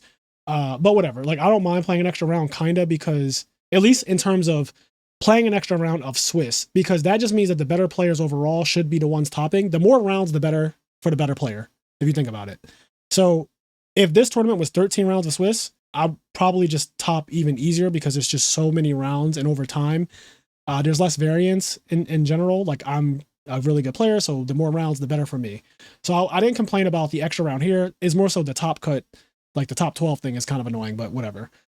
So yeah, I'm playing as Yomero, and I checked the vlog from the night before on the Crow's Nest channel to see what he was playing, and I found that he's playing Diva Hero Beat. So, and I also knew that he saw the skill drain because they covered his game, and I got to see that stuff. I'm sure that I got covered multiple times yesterday on the live stream, so he also knew what I was on. Like, if he was scared of torrential, he would know I had torrential and stuff like that, because he saw it on the VOD. So yeah, I did some pre-work just the night before to make sure I knew the matchup and knew what was going into it. Also, this is the deck. It's funny, I didn't play this deck in Swiss at all. I didn't play against Diva Hero Beat in Swiss at all, right? But I ended up finally playing it on day 2 in Swiss. So I went 6 rounds without playing it, but you saw my side deck was just geared so hard towards this deck. I win the die roll, and I literally open up like my favorite hand, but I made a really big, not big, but I made a misplay. So normally when I do this play, the Stratos with Swap Frog thing, I go search out Ocean and discard it, the special swap, and then do all this. With this hand though, because it's the first round of the day, and I'm gonna be honest, I'm just the first round of the day is I'm just not at my tippy top tier.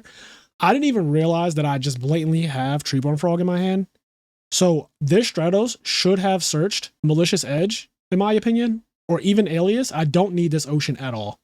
So this is a misplay in my opinion. So I ended up realizing it after I summoned Stratos and searched. I was like, oh shit, I have Treeborn in my hand. So I might as well do it like this. Now, I could kind of rectify this if I bounced this Stratos to my hand.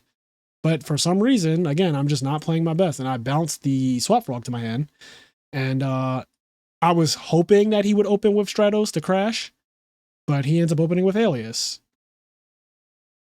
And I get a good draw. Caius is really good here, so I have multiple Monarchs now.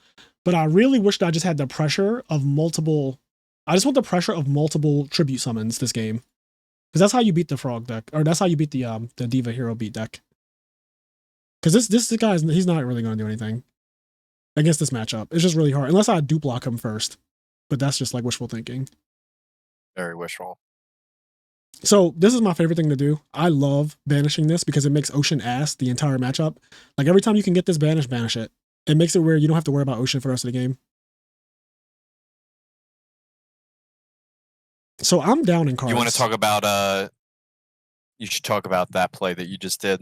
The prio usage you did there. Yeah, so I'm playing around Torrential Tribute. Obviously, I felt like he might have it. I don't know if he does. He does not, but I don't know that. So I decided to summon the Caius or whatever, and then I decided to special summon a Swap Frog by making use of this Ocean. So this Ocean wasn't completely awful. I ended up making use of it later on, but I didn't know that when I searched it. Like, I just didn't. So I summoned, and I just straight up used priority to bounce Caius to my hand instead of sending a card with this. I don't need to send anything anyway. So yeah, I'm glad you pointed that out, Stango. Yeah, he rips. It's a really big deal because of the low Monarch count that you're at right now. Like, being able to kind of recycle it is really important. So I think this is one of his outrageous draws. He has 4 of them, 3 Diva and Future Fusion. He ends up drawing Future Fusion. I'm not going to even remotely complain about this because be fucking for real, my hand was broken opening this game. But he drew Future Fusion and he has Double Miracle, which is just not okay. Like, really bad. I it's get really, really bad. I get ruined here. Like, what is this? So I took off too much. I didn't notice at the time. I forgot that Absolute Zero is not for himself.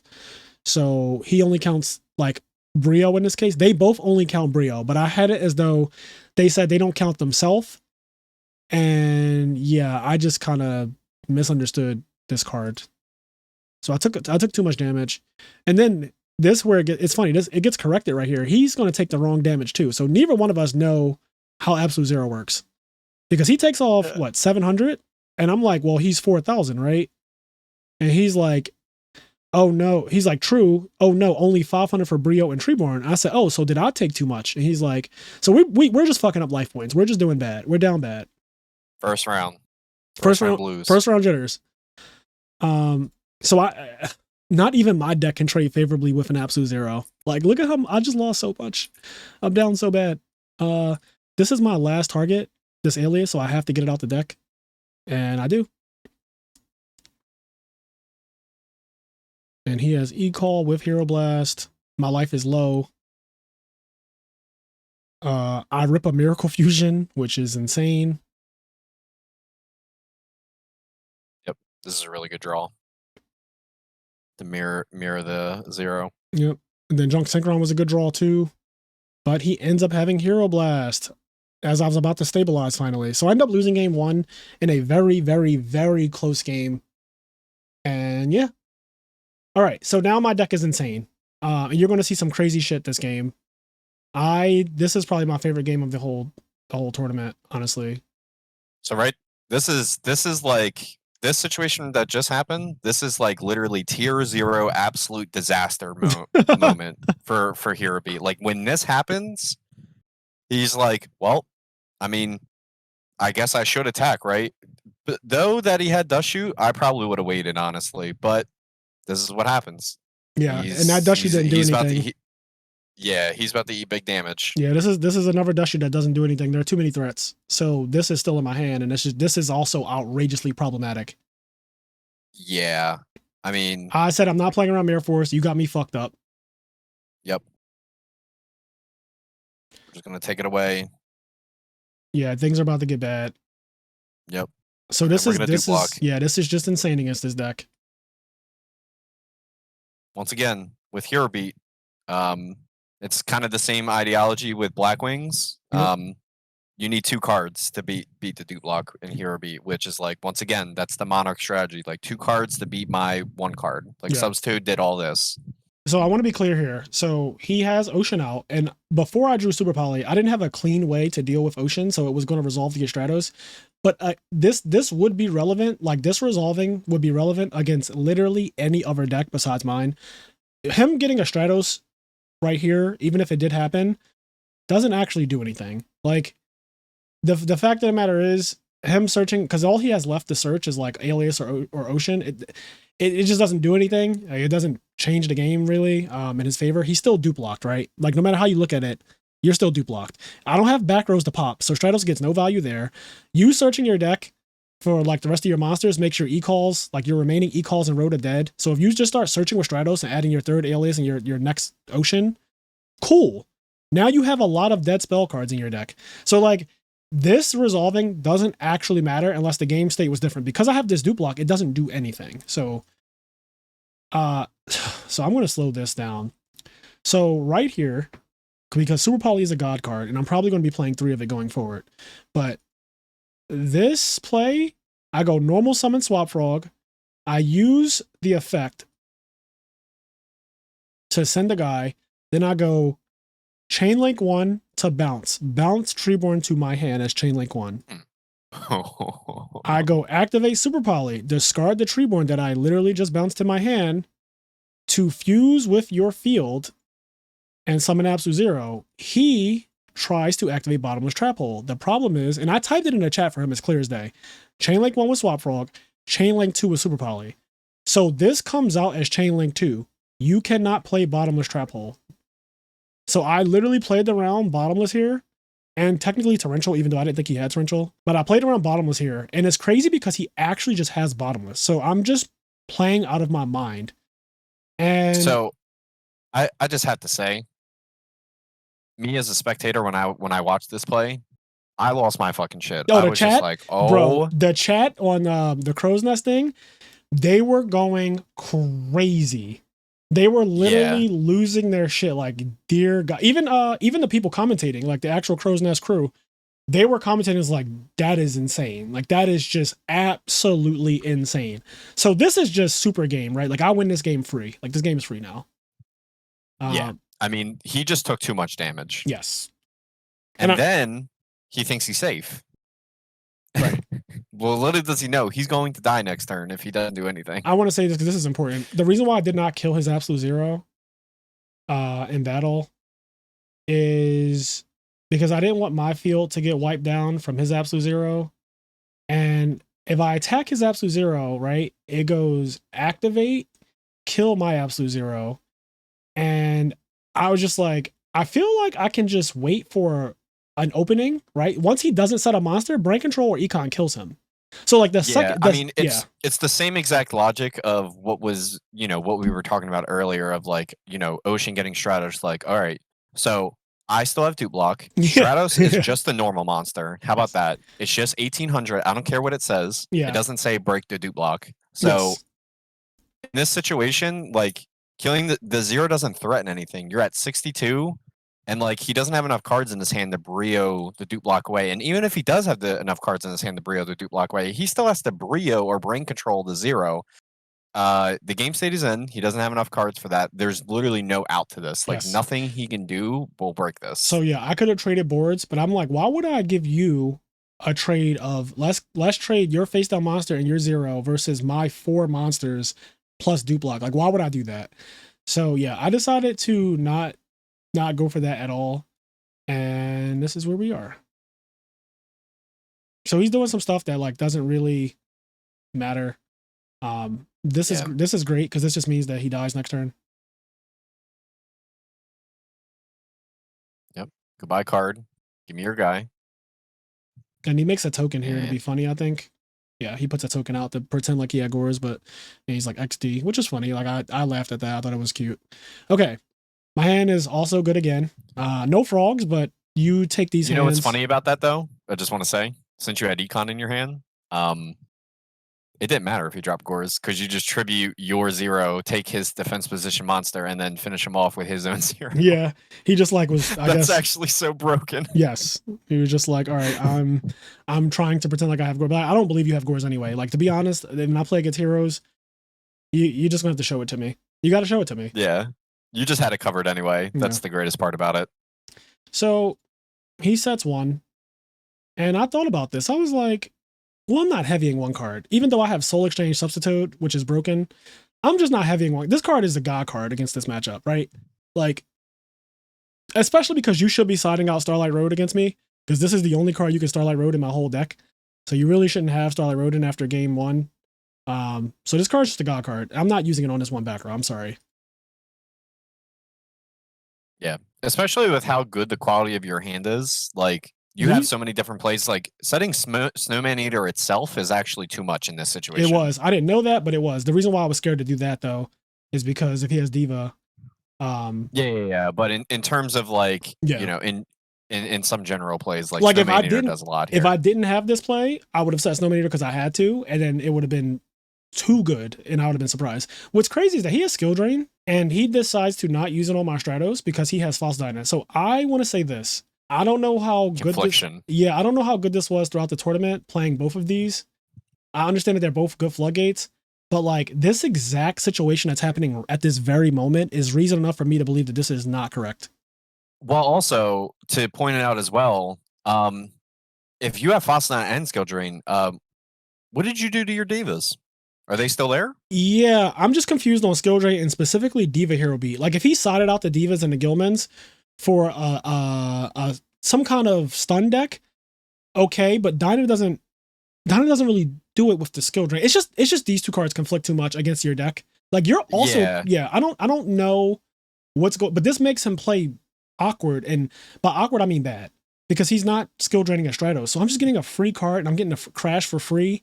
And I'm good with this. Like I'm good with the game state being like this. Yeah.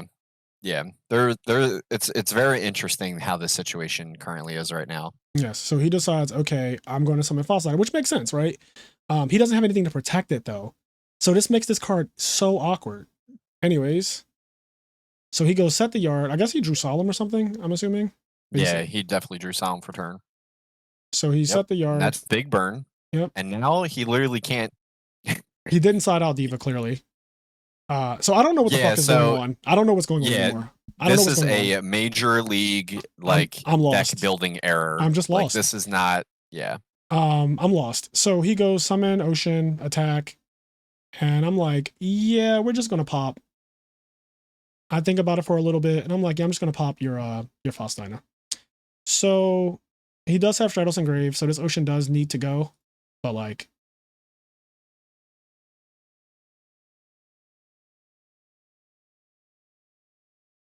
So right here, I'm doing a lot to play around Torrential, I'm pretty sure. Yeah, I'm playing around Torrential. If you noticed everything I just did, I never used an effect on summon. Everything I did was a clean, no chain link thing. I didn't do any chain link 1 on summon effects. I did all, I didn't empty my deck out of substitutes, but I don't care. I'm playing around Torrential and I'm establishing a dupe block and I will just wait. I'm like that is the thing that has just made it really interesting about frogs in general. Like recently for me, like I've always kind of understood that like playing around torrential is really important, but like just kind of like the real imperative focus on like if torrential is an option, just like bleed it out of them. Like make them have to torrential in a weird way where they like summon a Stratos and chain torrential to it. Like make them do something really awkward. And then there on out, like you're out of the woods on torrential. Because it's, I mean, in some game states, it's really good against Zero. It's really good against Monarchs. It's especially good against Duke Frog and stuff like that. And in this board state, like he goes torrential, and it's like this isn't good for you, my G. Yep. Like bigger in life, your monsters suck in your hand. Your monsters don't do anything. You still haven't flipped the skill drain, by the way. You still have not flipped it. Yeah, you still haven't flipped skill drain, and your life is getting low, so it's getting a little awkward. Also, you just torrentialed and gave me full dupe. Like I'm getting both of these. So yeah, I'm getting 2 effects, and I'm getting Unifrog and a Swap Frog. This is nothing about this is okay. Like this is all bad. Yep. And now you're getting a beater of your own that you don't even need the tribute with. So interesting that he summoned this when he saw me get this, but okay. So I'm like, fuck it. I'm hitting one of these. Bring back my tree hit the good one. Yeah, I hit the good one.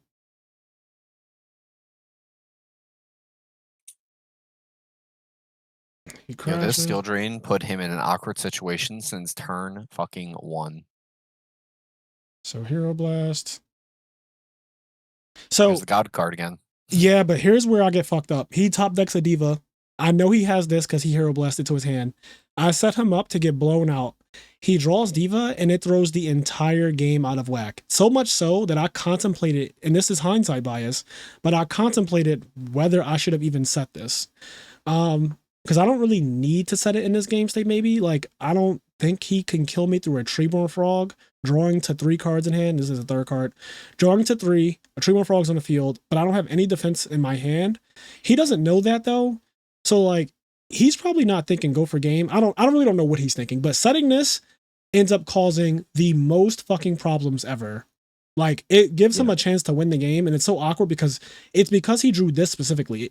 This is the only monster he could have drawn to pressure me, honestly, that is not a hero. Because if he draws, like, let's say he draws another Fossil Dyna, right? I have Junk Synchron to just attack over Fossil Dyna. He has Skill Drain, which doesn't do anything to that scenario.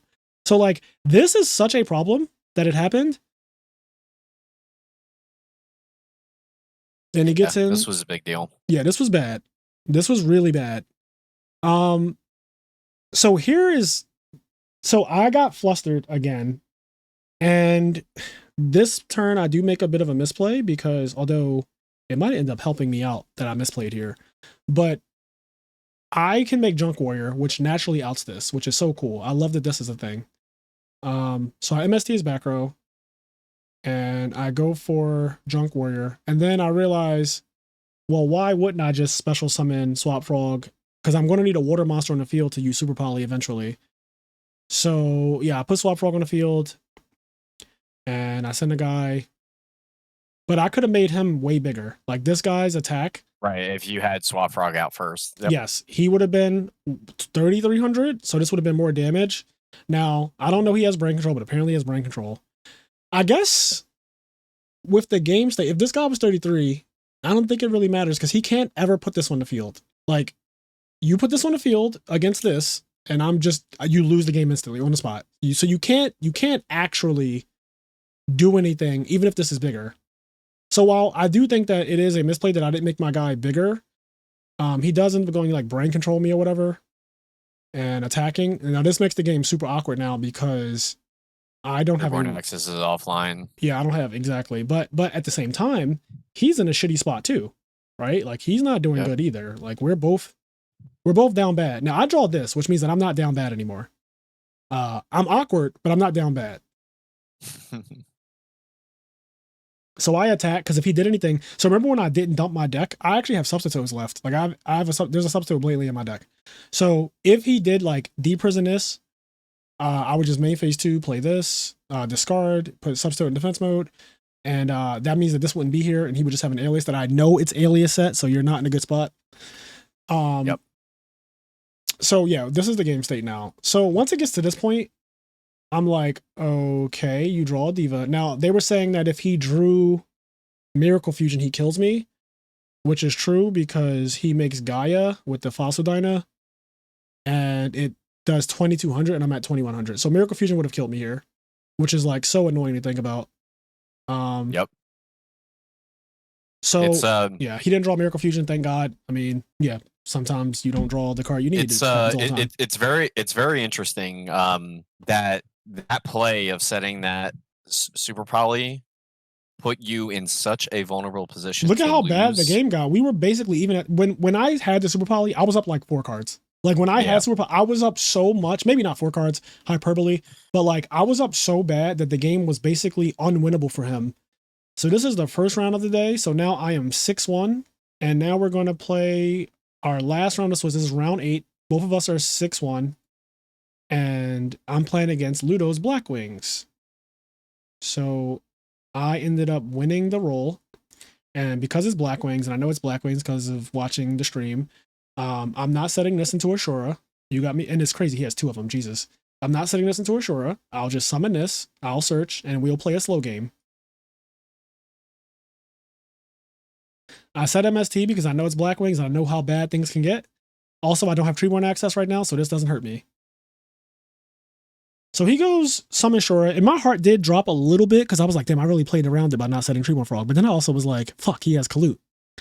And my hand is not really necessarily good against him having Kalut. So he doesn't have Kalut, which was great. And I'm like, all right, well, I got to commit this Treeborn at some point. I got double Caius now, right? Like, what are we doing? So he sets, I don't even know what this is. You're going to, maybe you won't see it, but I start looking at this guy, I read it. Like he does this, and then I go over here and I read this thing for a while. Like I take like a good 30 seconds to just make sure I understand it. And I started thinking like, why is he playing that? And then I said, fuck it, I can't think about this any longer. I end up using MST on his end phase because I want my Treeborn opened again. Because I have a Caius in my hand.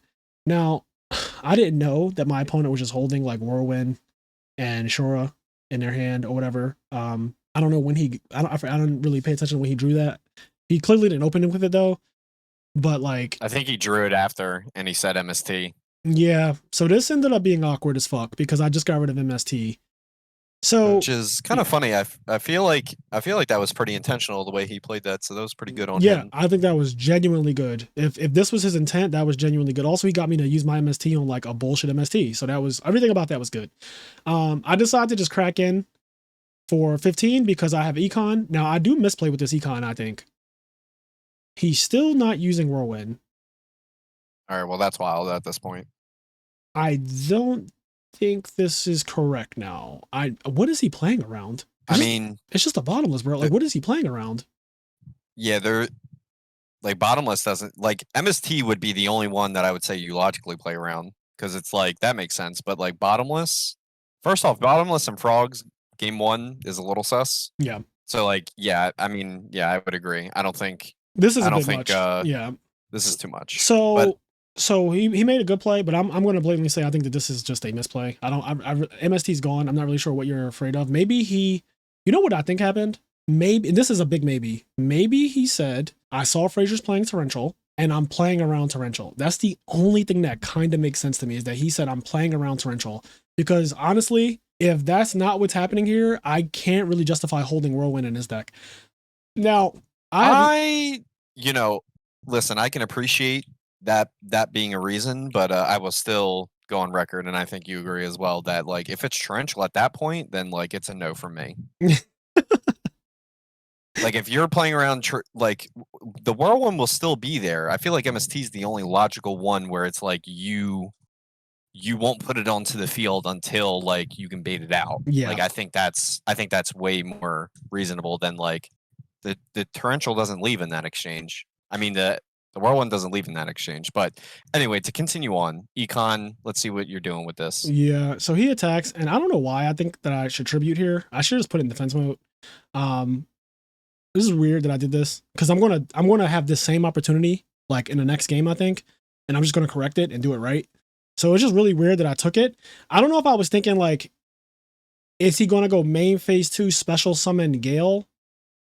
I think I was thinking about yes, okay. I think I was maybe thinking about Gale as some weird thing. If I put this in defense mode, he just goes, all right, special Gale, and like I don't know what that was gonna do, honestly. But I was just that's still not relevant because because he's not gonna Black Rose me to stop me from getting Stratos. So I don't know what I was actually thinking here. But I took the Shura instead of just blatantly putting it in defense mode. So there's that. Now I get back to Stratos, and here's where things get awkward. Like because of my fault, things get so awkward here. So I go summon Stratos, and I'm like, I want to pop the back row. I don't want to search, even though, honestly, like in hindsight, searching is better, but I wanted to pop the back row. I didn't think he drew both of his bottomless in his first, like, 7 cards, but he did. So, yeah. So this is where the Econ non-defense is... Yeah, because it made me do this. So if this monster was in defense, I would have just attacked over it with my Ocean. Like, I would have just summoned Stratos. I probably would have still popped, maybe. Yeah, because I would have wanted to play around Mirror Force. So I would have popped his back row. He would have bottomless. I would have attacked the Shura, and I would have just passed. And I would have got to keep my Treeborn Frog. But in this case, I was like, I'm not leaving this fucking Treeborn Frog on the field against a Shura. I definitely fucked this up with this Econ play.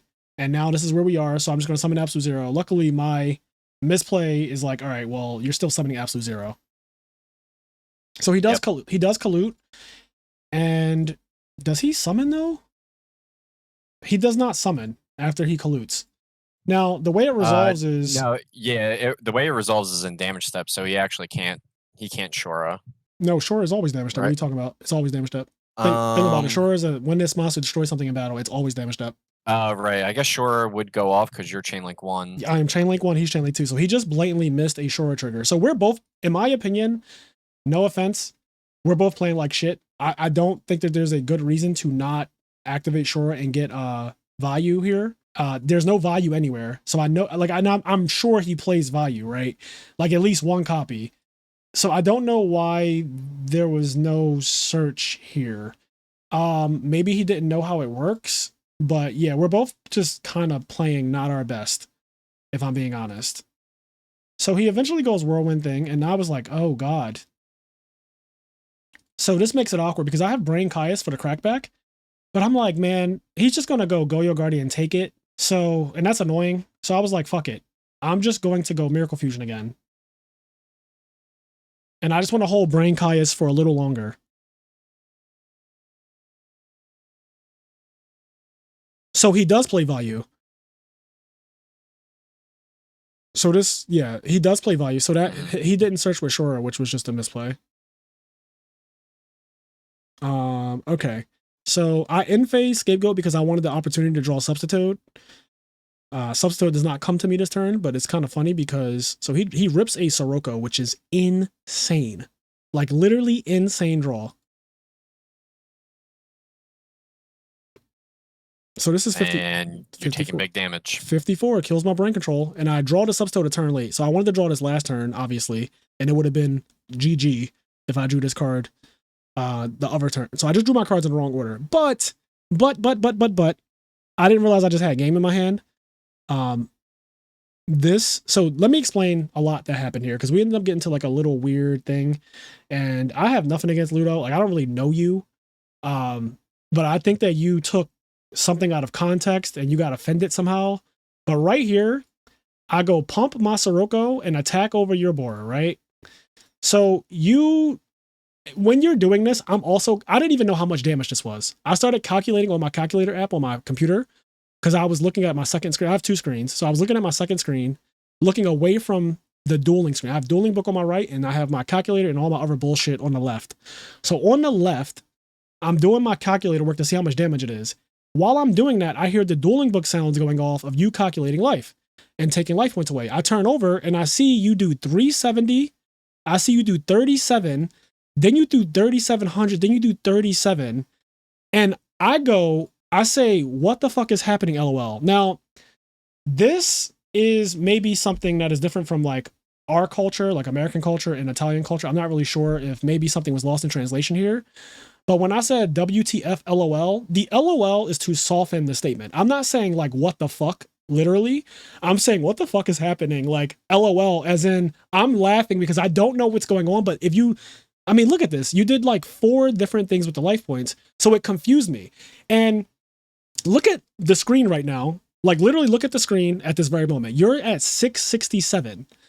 Then your life was at 704. So he's like, relax. And I think that he was offended by me saying, what the fuck or whatever. But like, I'm not actually saying it in a mean way. I'm not saying it in a rude way. I put LOL there to like soften it. And I think that most people, at least in America, know that if you put LOL at the end of something, it's you trying to like, my tone is not rude. I'm not being aggressive. I'm laughing because I'm like, what is going on? Why are you doing 370, 37, 3,700, 37? Like, what is actually happening? So that is what was going on in my head. On top of that, I didn't know what your life points were. I didn't keep track of what your life points were before this whole interaction. So it gets confusing because I'm like, how much are you actually at? And he goes, I'm at 1,000. And I was like, wait, what? You're at 1,000? That's actually too perfect if you're at 1,000. In my head, I'm thinking like, there's no way you're at 1,000. I thought that he was for sure. Because my plan was to just go main phase 2, substitute, tribute your Sirocco, the 2 tokens, make full dupe lock, and then you hopefully lose from that. That's what I was hoping to do. But apparently he ended up at exactly 1,000, which also made me nervous. Now, this makes me nervous because, let me do this real quick. So this makes me nervous because I don't want to commit to a Caius play right here. And then you tell me, oh, wait, I'm actually at 1,100 life points.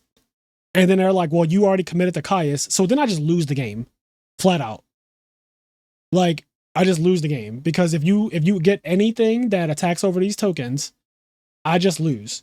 So I was like, I really need to make sure that your life points are actually 1,000. So from my perspective, I was extremely nervous that your life points were not actually 1,000. I thought that they might be higher, and I wanted to be 1,000% sure that your life points were exactly 1,000 or lower, so that Caius actually kills you. And I wasn't slow rolling the Caius. I know you said I was slow rolling it. I wasn't slow rolling the Caius. You confused me with the life point thing, and I genuinely was not being rude at all when I said WTF LOL. I was basically like laughing, like, yo, what is happening with the life points? And then when it ended, you were at 704 on my screen. So like, to me, someone who's calculating on their calculator app on the side, and then they turn over and see 704. I literally was like, what the fuck is happening? LOL, like, what is happening? And you got mad, I guess, and then it got awkward, and then, yeah, we had this whole, like, little thing, but then he said, yeah, I mistook my man, which is, I guess, him still, like, kind of angry, and so I'm like, what are you at now? He's like, 1K. I'm like, okay, I have to do math. Like, I'm so nervous. I'm like, I have to do math. He's like, can you play a bit faster? I'm like, well, bro, I'm just confused on your life. Like, again, I'm not trying to be rude here at all, but this life point thing is freaking me out because this is the difference between me winning and me losing in my head. So I don't want to mess this up. I could just do substitute if it's not going to be game. I could literally just super dupe lock you and I'll be fine with that. So he's like, I'm at 1,000. I said, I'm just confused on your life. He says, no, you're not. So I was like, oh shit. He's like really angry. Go ahead. So yeah, let me take this from an outsider looking in. I think this is just a classic example of like inflection over text is like very hard to convey in some situations where it's like it can come off where you maybe like kind of like the way that he saw it is that like when you're saying what's going on with life in an antagonistic way, instead it's like you're just trying to make sure that the game state is accurate because you don't want to do a play that you'll ultimately get punished for. Like at the end of the day, you're just trying to play where both you and your opponent are are informed and aware of what the actual accurate game state is of the game. So Correct. it's like you don't want to try to tribute a Caius and you have an episode or a fit where you're like, well, I thought your life was at 1,000, but your life's not actually 1,000.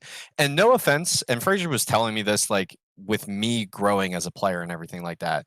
Frazier said just like, no offense to literally anyone ever dueled, Billy Brake, Jeff Jones, doesn't matter who it is. I'm not relying on you for your math to be right. That will never happen. I'm an accountant in real life. I literally love doing my own math. I'm never going to rely on my opponent to tell me what the life points are. I want to calculate everything myself. So like, and that isn't like shade or anything. That is just being responsible of like trying to keep an accurate game state. Like both players should be calculating life. It shouldn't just be like, I'm just going to assume that you're calculating life and you're not taking fucking, 1,000 life points off the top, to try to get a cheat win and stuff like that. Because, not to say this is a cheating situation, but in other circumstances, like, Yu-Gi-Oh players, we're not stupid. We're all familiar that there are definitely some players out there that will try to G you if you let them. Yes. So being responsible enough to be like, okay, I need to do life because, to be honest, Ludo, you minused your life in a horribly confusing way. Yeah, like to be frank, this is the most confusing thing I've ever seen. Him just doing like all these different things with the life. It was like 4 things right here, so it's literally him doing different life point things 4 times. And it really just flustered me, it confused me, and I was trying to make sure that we, like you said, I wanted the game state to be accurate, because if you're at 1,000, bro, it's not even a question. I'm just going to Caius you. To be clear, I am literally like one of the best Yu-Gi-Oh players to ever play Yu-Gi-Oh, not just Edison format, but all of Yu-Gi-Oh. So if you're at 1,000, I'm just going to Caius you. It doesn't take me long to see that.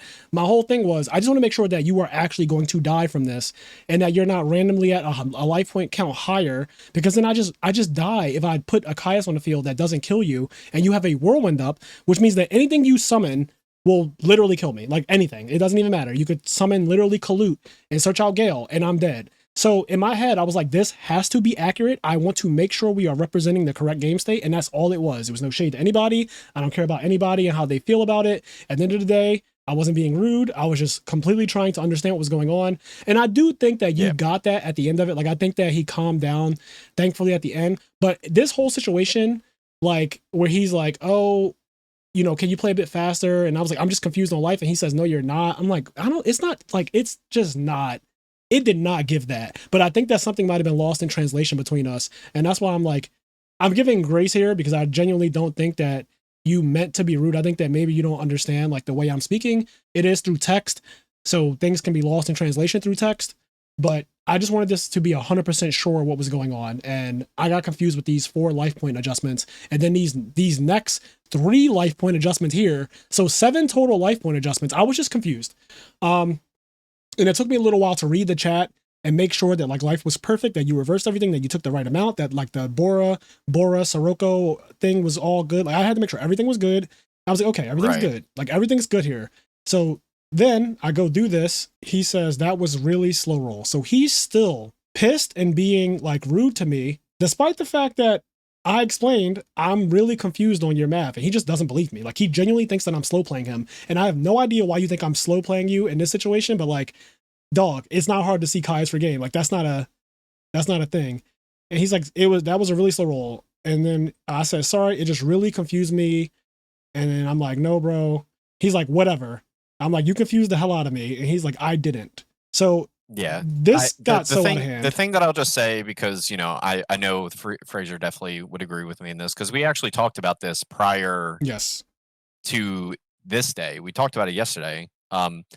Ludo, you're a very, very skilled duelist. You're really, really cracked at the game. Mad respect to you. Like at the end of the day, like it can be chalked up to as a misunderstanding, because I could totally see how that could come off that way and everything like that. And I think emotions just were kind of high, because obviously, getting fucking Econ Caius, pump, like it's a savage way. It's a savage way to lose, and like whatever way is right. Like there's no hard feelings or anything like that. Like you're still a very respectable player in your own right, 100%. it was just a big misunderstanding from the very start, I think. So, hopefully, that, feelings can be calmed and like there's no bad blood because there shouldn't be. Yeah. It's good. All right. So let's continue on. So we're in game 2 now. My hand is fucking insane. Like absolutely nuts. Like just straight up nuts. Only thing I don't have is a Miracle Fusion, but we'll cope. He opens up set of back row and pass. Now that is not good for Blackwings. So and this goes through. So I'm just like, okay, sure. We're going to do the full. Shout outs to the correction, by the way. Do you see the correction this time? Yeah. Bro, one thing about me, I make a mistake earlier on and I fix it the next time I get the opportunity. So this is the redemption for me searching Ocean just instantly because that's what I normally have to do. I recognize I have the same exact hand as last time. This time I'm going to search more pressure because look at these cards with like Malicious Edge with this hand is broken. Yeah, this is really, really good. Really strong turn 1. And good on you, Slango, for catching that I made the correction just now because I didn't even realize really. I'm like, my mind's somewhere else. So he draws. So I'm a little shocked. I'm shocked that he didn't go for like, I guess he's going to use this for a Monarch. So this actually makes sense. Never mind. This is fine. So he goes for this. And I think I'm obviously thinking about deck Devi. Like that is legit what's going on in my head. So I'm a little like, okay, you might have deck Devi, but look at my hand. I don't really lose anything to deck Devi. Yeah. So I think Devi is not going to accomplish a single thing. Right. So I go for this. He goes pulling a rug. So this was decent on him waiting on the pulling a rug play. It's fine. I don't know though. I kind of just like denying my opponent their Strato search, but maybe he's like the Monarchs are more important, and I think that they are. But once you put a back row out on the field turn 1 and you don't use it, you give me opportunities to draw a Dust Tornado, and I'm going to put Dust Tornado down once you have a back row. So that's like something to think about. But yeah. Okay. Good Dust Shoot draw for him. Good Dust Shoot draw, a good Miracle Fusion draw. Yeah, that was ridiculous. So he's like, oh, because I tried to summon Alias. Because my idea is I'm playing around DD Crow. So if I summon Alias, you can't Crow me now. Because there's 2 heroes. There will be an Alias on the field, a Stratos in the grave, and there will be 2 waters, a water on the field and a water in the grave. So no matter what, I'll make it where DD Crow can't stop Miracle Fusion by summoning Alias. But he says, I have a response before you end your standby phase. So I was like, okay, that's fair. I did just kind of straight summon Alias, so that's cool. So he goes, and this is repairable. You just literally just put it back because there wasn't anything you were gonna do. Yep. So he goes put back Malicious Edge, and this kind of tells me that he's a little afraid because you saw that I was trying to summon. You saw that I was trying to summon Alias, right? You know my intention already. You put back Malicious Edge though, which tells me that you're afraid of big monsters and you're afraid of like overwhelming damage this turn. So once I realized that he's kind of like scared of overwhelming damage, I'm like, okay, so now we're just definitely going balls to the walls here. Yep. Really low on life now. Ridiculously low on life. Yep. And here's the correction again. Yep. Another correction.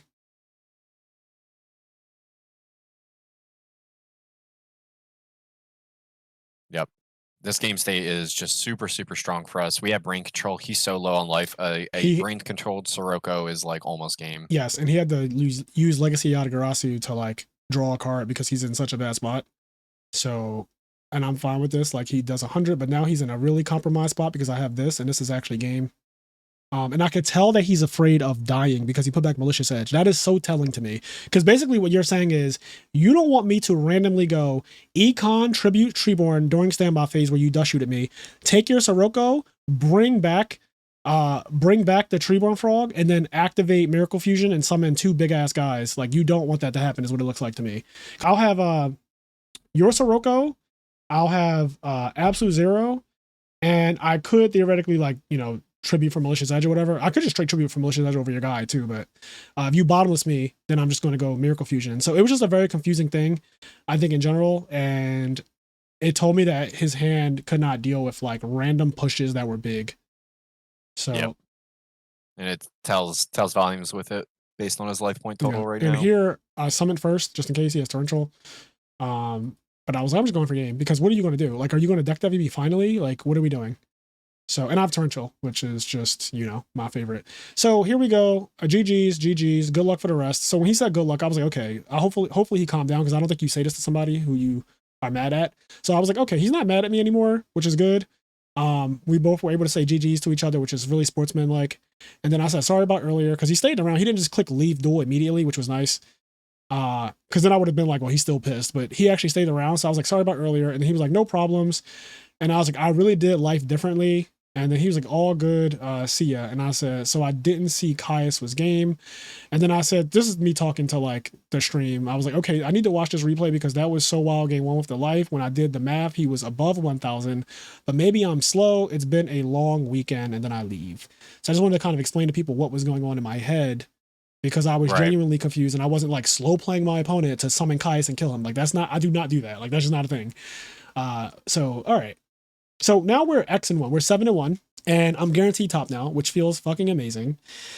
So I'm feeling really good. I'm on cloud 9. I beat some really good players this tournament, like most of them, except like I think, most of them were good. So I feel really good. And now I'm waiting to find out if I make it in top 4 or if I'm in just the bottom half of top 12 or whatever, however they do it. So I saw the standings at the time. And at the time, after every round was completed, on challenge, it showed that I was 4th place, which was great. But then they were like, well, we have to do the standings some other way. So then when they did it again, I ended up getting like, again, 5th or 6th place. And that means I have to do the playoff round. So I have to play against another person to get into top 8 officially. So I'm playing against Maki. And I don't know who was the die roll here. Okay, I lose the die roll, which my hand is like, it's not a good frog hand, but it's a hand. It's also not okay, now it's a good frog hand. So yeah, my hand is nice. So I just straight up Caius, because I can do that thing where I just bounce. And I also have double miracle. So my hand is actually just, it's kind of not fair. Yep. This is actually so wild how good this hand is. Yeah, this is wild. Summon Cyber Dragon, sure. So this was good to guarantee that next turn you get to do your thing against me with the Caius. So I targeted back row because I realized that if you didn't use this back row on Caius' summon last turn and you didn't use this back row on Caius' attack, this back row is 100% just sitting here as like something that is kind of dead, and maybe I can snipe it. Like I was thinking like, oh, it could be calling Haunted because you did set Raikou turn 1, so maybe it was Raikou set call and like you're going to chain it and get Dandelion tokens, and that's kind of annoying or whatever. But I was like, I know for a fact that this card right here doesn't stop my attack, but it's something that I can guarantee get rid of. Normally I would just target Cyber Dragon, but like this card doesn't threaten me because I have this. I have multiples. So I just decided to target this back row, and yeah, so we just go in with Absolute Zero.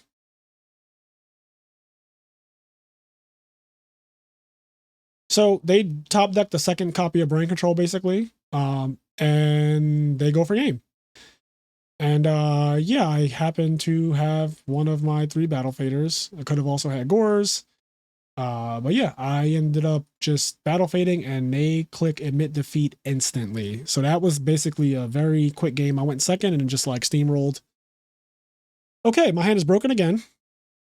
Yeah, my hand is broken. Yep.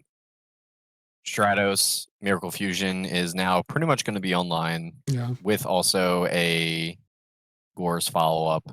Yes.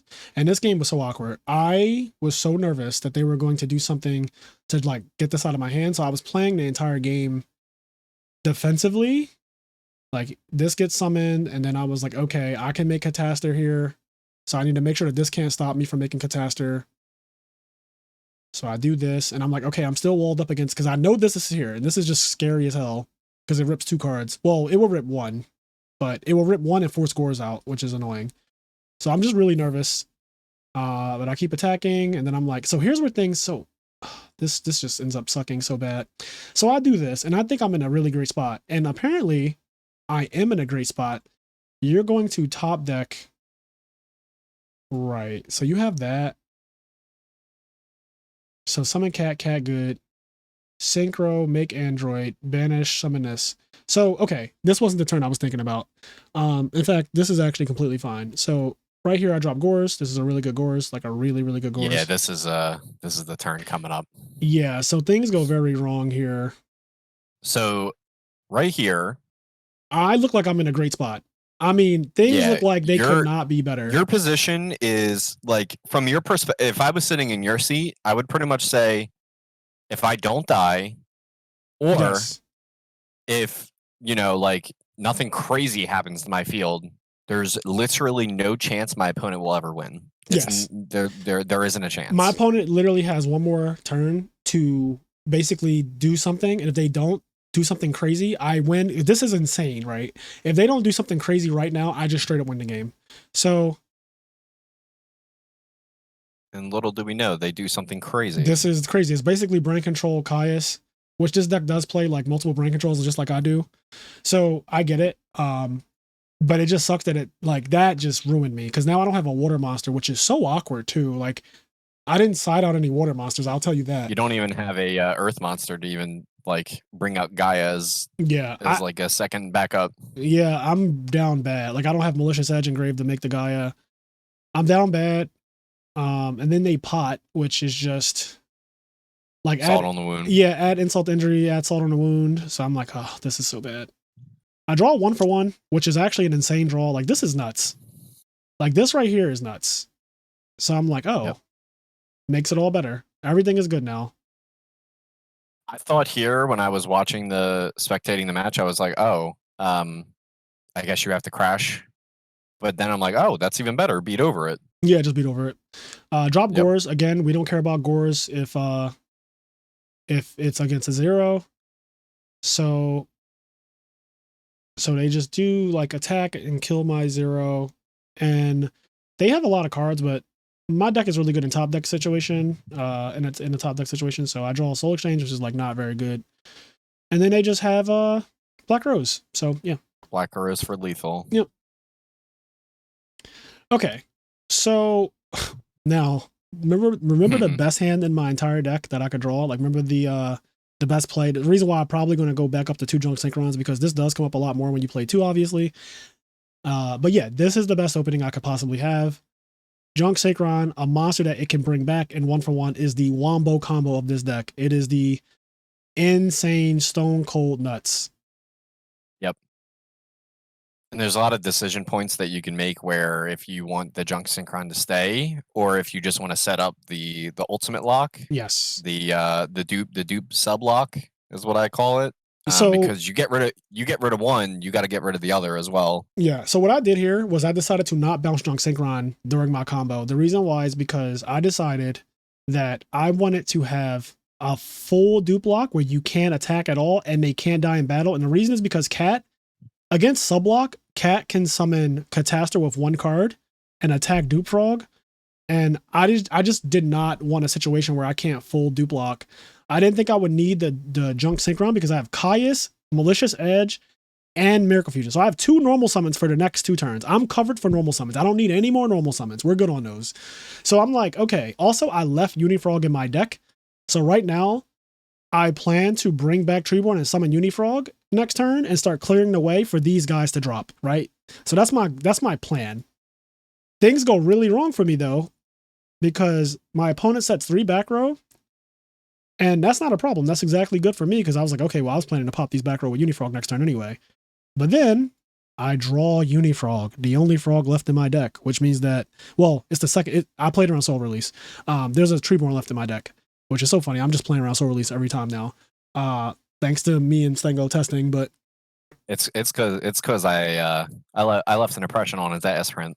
Yeah, I let him know. I was like, no more putting double Treeborn in the graveyard games 2 and 3. Yeah, so I stopped doing that shit, and so now we're here, and I was like, oh my god, I'm so annoyed. I opened up so well, and drawing this is literally the worst card I could have drawn, because it's what I want to. I don't want to use my normal summon on this. I want this to be my special summon with Substitute. It plays around Torrential in a good way, because like it'll be Chain Link 1, and I don't have to use my normal summon. So even if he did Torrential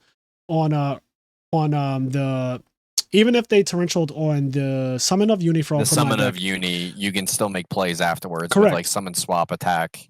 Right, I'll get these two effects. So this was just super annoying. So I was like, oh, okay, get over it. Like your hand is still good. You opened up good. Get over it. So I normal summon Unifrog. I attack directly, and it is a D prison, which I expect that type of thing. No big deal. So then I was like, you know what? At this point, I might as well get this last Treeborn out the deck. I don't want to draw it after I just drew a Unifrog. Also, you can't really soul release right now because you can't really get to this.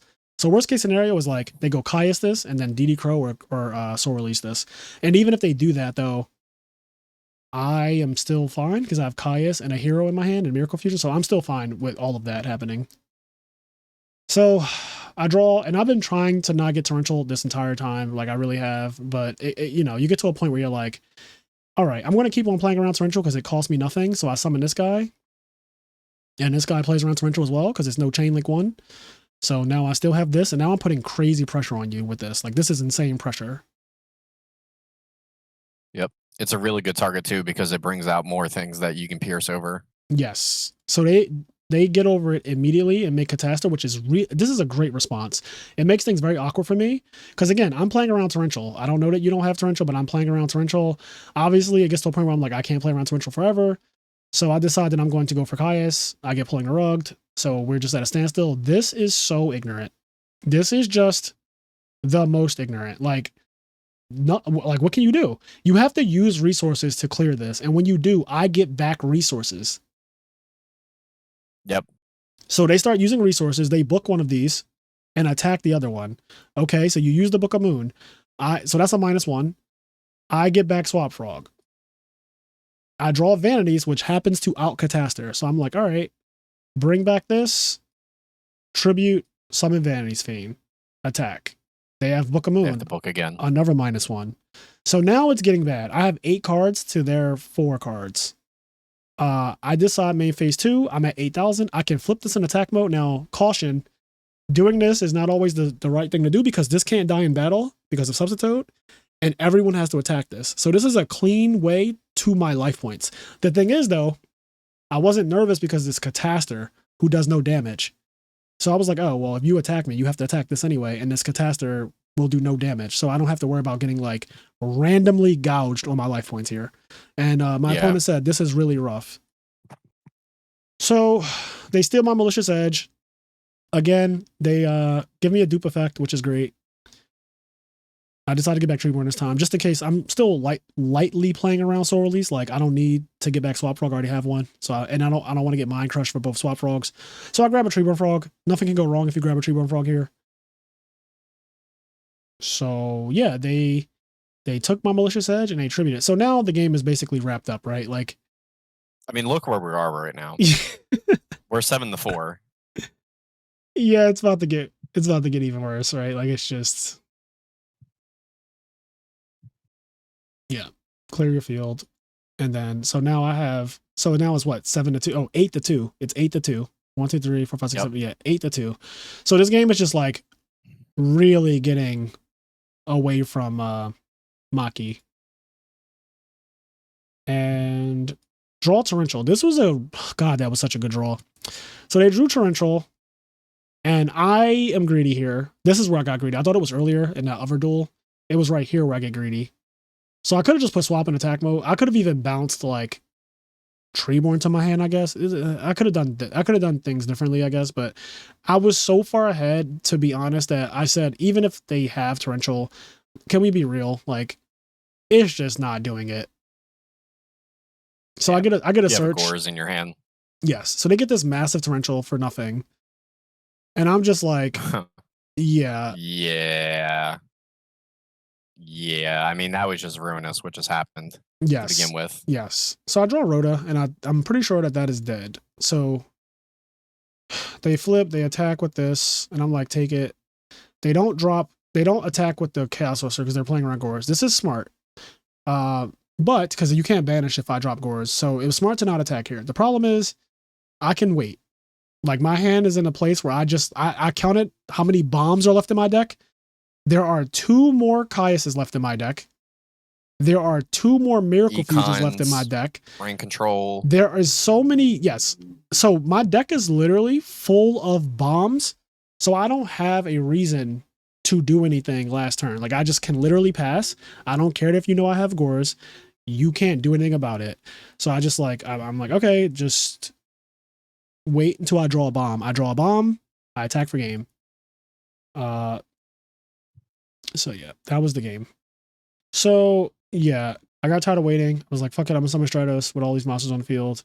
I was just kind of rushing my opponent down because I just had too many cards. But in hindsight, I definitely could have used Swap Frog's effect on something before I summoned Stratos and then like have a little bit more card advantage. But honestly, I guess, yeah, bouncing Swap Frog would have been really good because then I would have summoned Ryza on the next turn against that set monster and then specialed Swap Frog out by discarding Ocean and bounced the Ryza back to my hand and did it again. So that would have been game in that way. But I just had to wait for another bomb and there's so many left in my deck. And I also had Dust Tornado in my hand. So like I could set Dust Tornado even with the Gores because you have a back row. And then, yeah, lots of crazy stuff that game. But this was good. So here is top 8.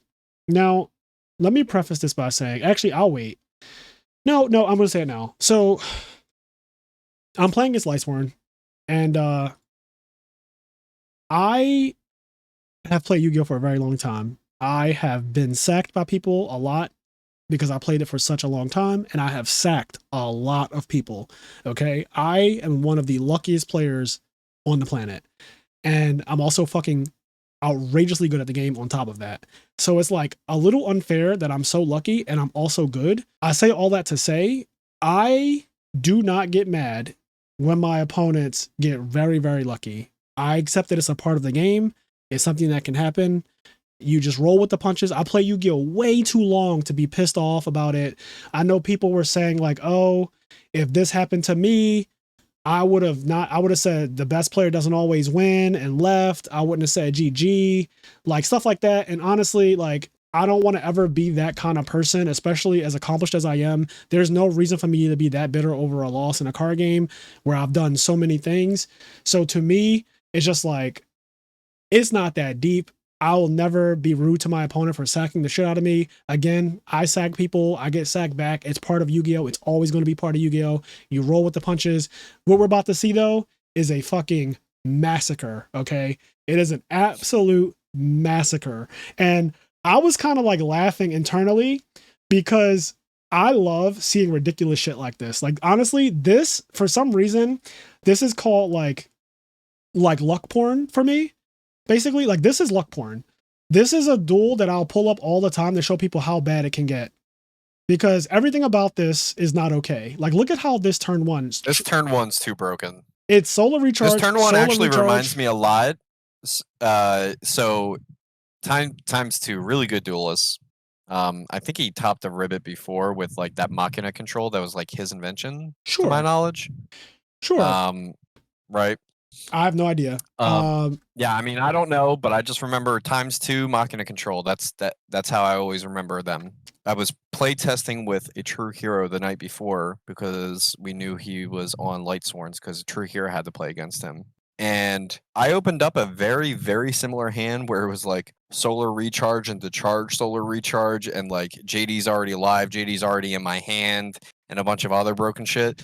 And then when I'm spectating this and I see the exact same thing happen, I'm like, oh no, this is not good. This is too strong of an opening for Fox. Like, we were saying a lot earlier with like the Diva Hero B, Blackwings, yada yada yada. It's really hard to kill them because of so many battle stoppers.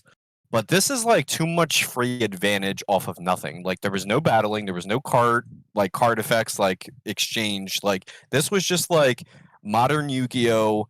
Flood the field, have broken follow-up, like the deck, the game. Like this was just so much going on. Yeah. This was a lot.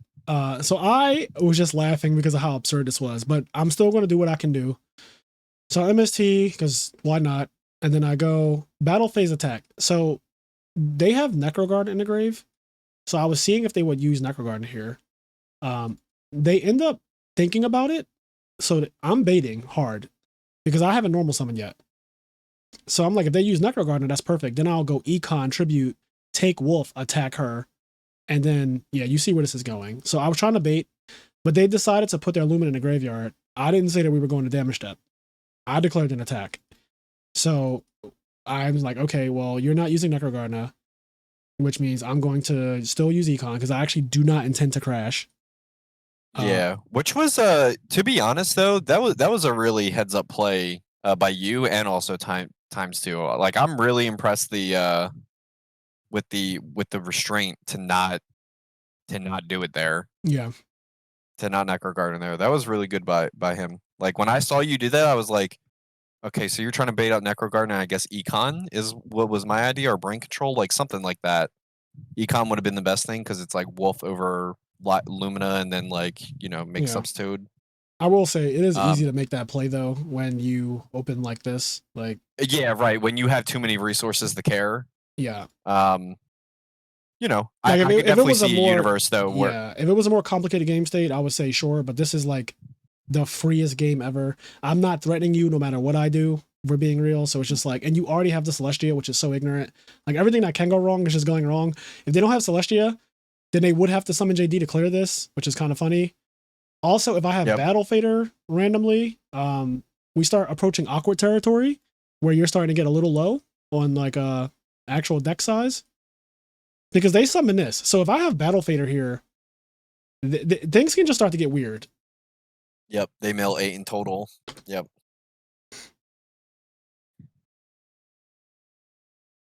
So I open up this hand again, the best hand.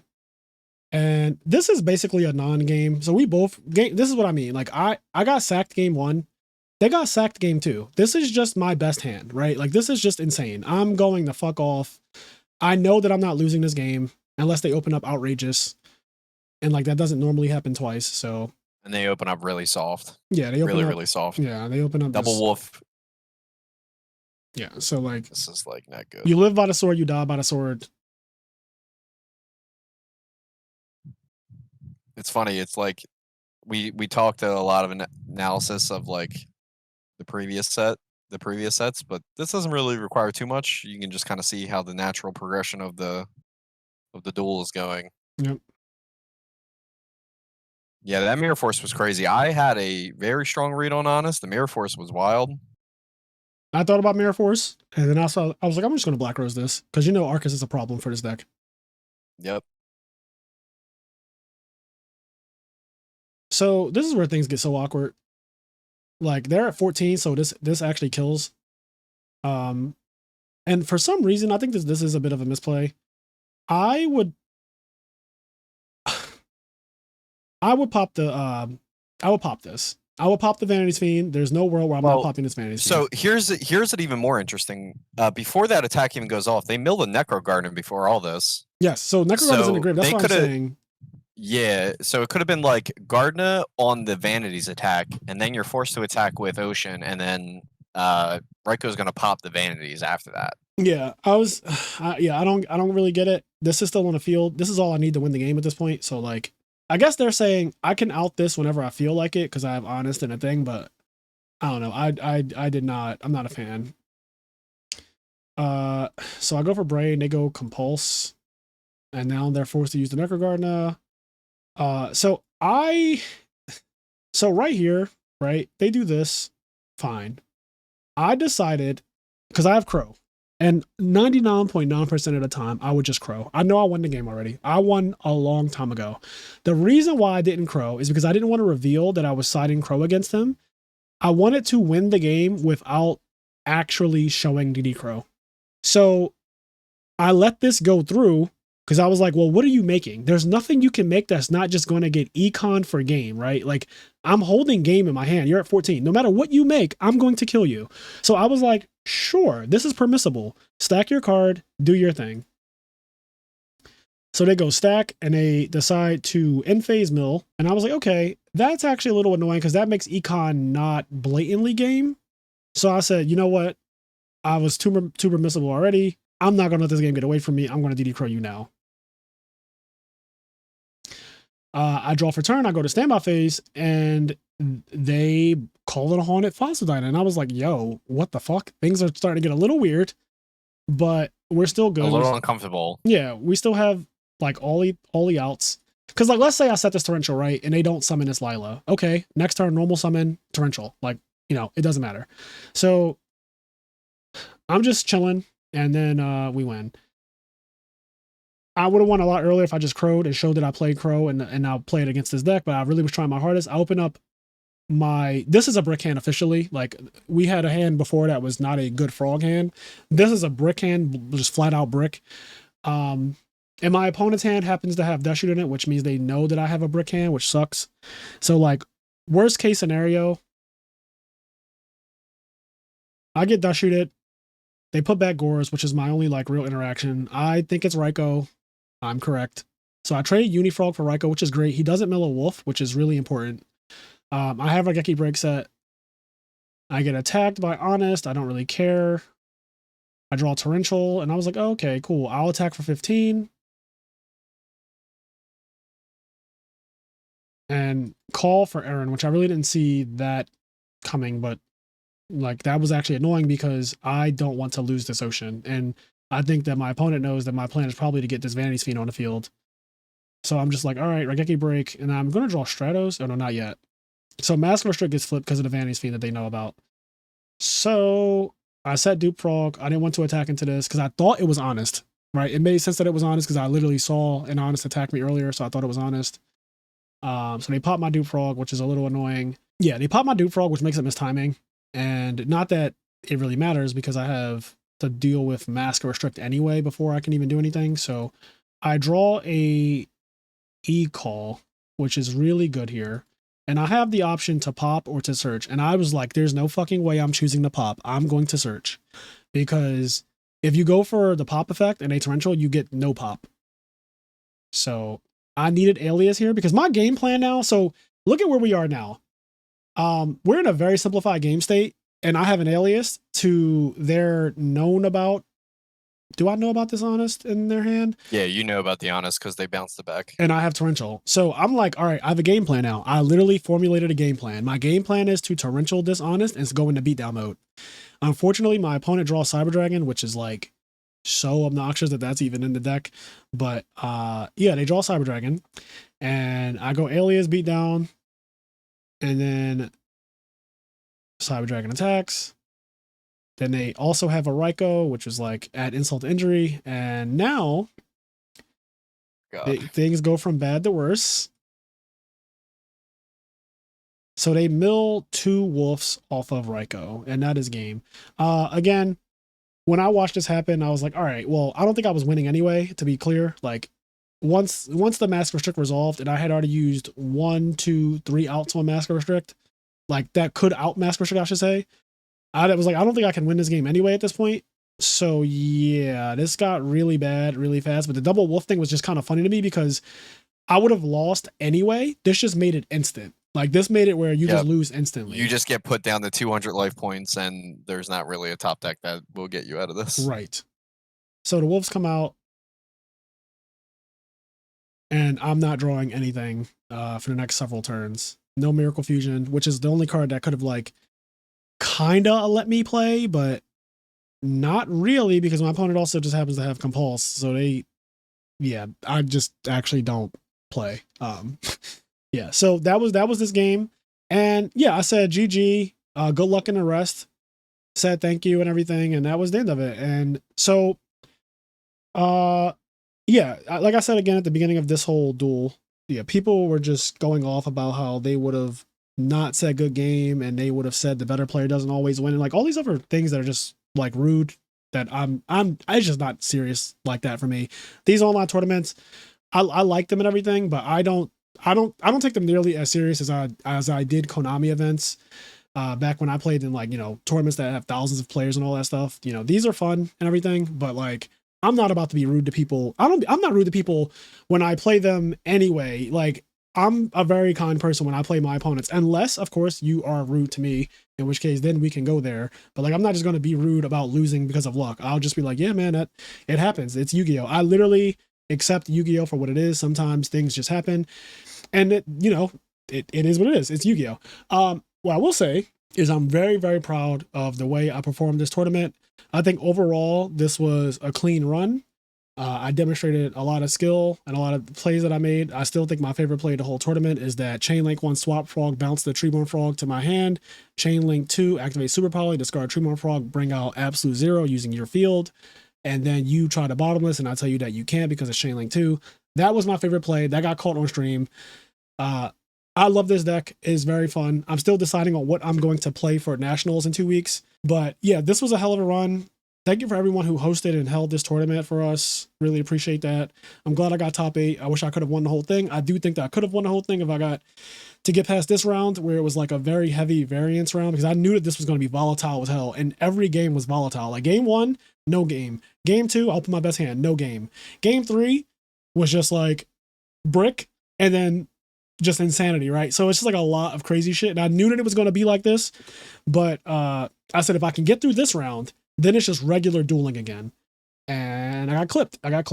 But yeah, I hope you guys enjoyed this. This was really fun. This is also extremely long. I didn't expect that we would be doing over 2 hours on this, but this is how I think. So if you're ever wondering how I think as a player, how I see things, if you made it to this point, then you know now like a lot of my mindset and everything. And I think that it could be helpful to people to hear how, like, you know, someone who's played Yu-Gi-Oh for a very long time, very accomplished, how they think, how they play, what goes through their head, how they recognize their own misplays. And I recognize my misplays in the middle of the game. Like straight up, when it happens, I'm not delusional about it. So I'm not one of those people who just doesn't know that they misplayed at all. And I'm also not a person who will just like blatantly deny that they misplay. Misplays happen. We're all human. But then I love that this tournament also showed that even after a misplay, I literally corrected my plays in later games and later duels and stuff. That is actually just so cool to me, that I did things that were like, oh, you could have optimized this better. Like econ and stuff like that, you could have optimized. And then the next time you get the opportunity, you just optimize. Oh, you could have searched out, instead of searching out Ocean, you could have searched out Malicious Edge because you have Treeborn. Next time I get the chance to do it, I optimize, I do it correctly. So I'm a person who learns from my mistakes. And yeah, this was great. This was really good playtesting and everything. So congrats to everybody who made top 8. I will be doing a video to cover the top 8 deck list. So look out for that once they are posted. But Stango, you want to say anything before we get out of here? Frog the best deck. Frog's the best deck. Frogs is good. That's what I want to say. It's a very good deck. I think that the deck is absolutely outrageous. But the thing is, it is not easy to play. And a lot of people do not play Frogs at all. And then when they do play, they don't typically play it well. So you don't see a lot of Frogs topping. If you notice, it's Raw Neck and me at this point that top with this deck. I don't think anybody else is holding it down for the Frog. Oh, Cam actually topped with me at the North Carolina tournament with Diva Frogs. And I like that deck a lot too.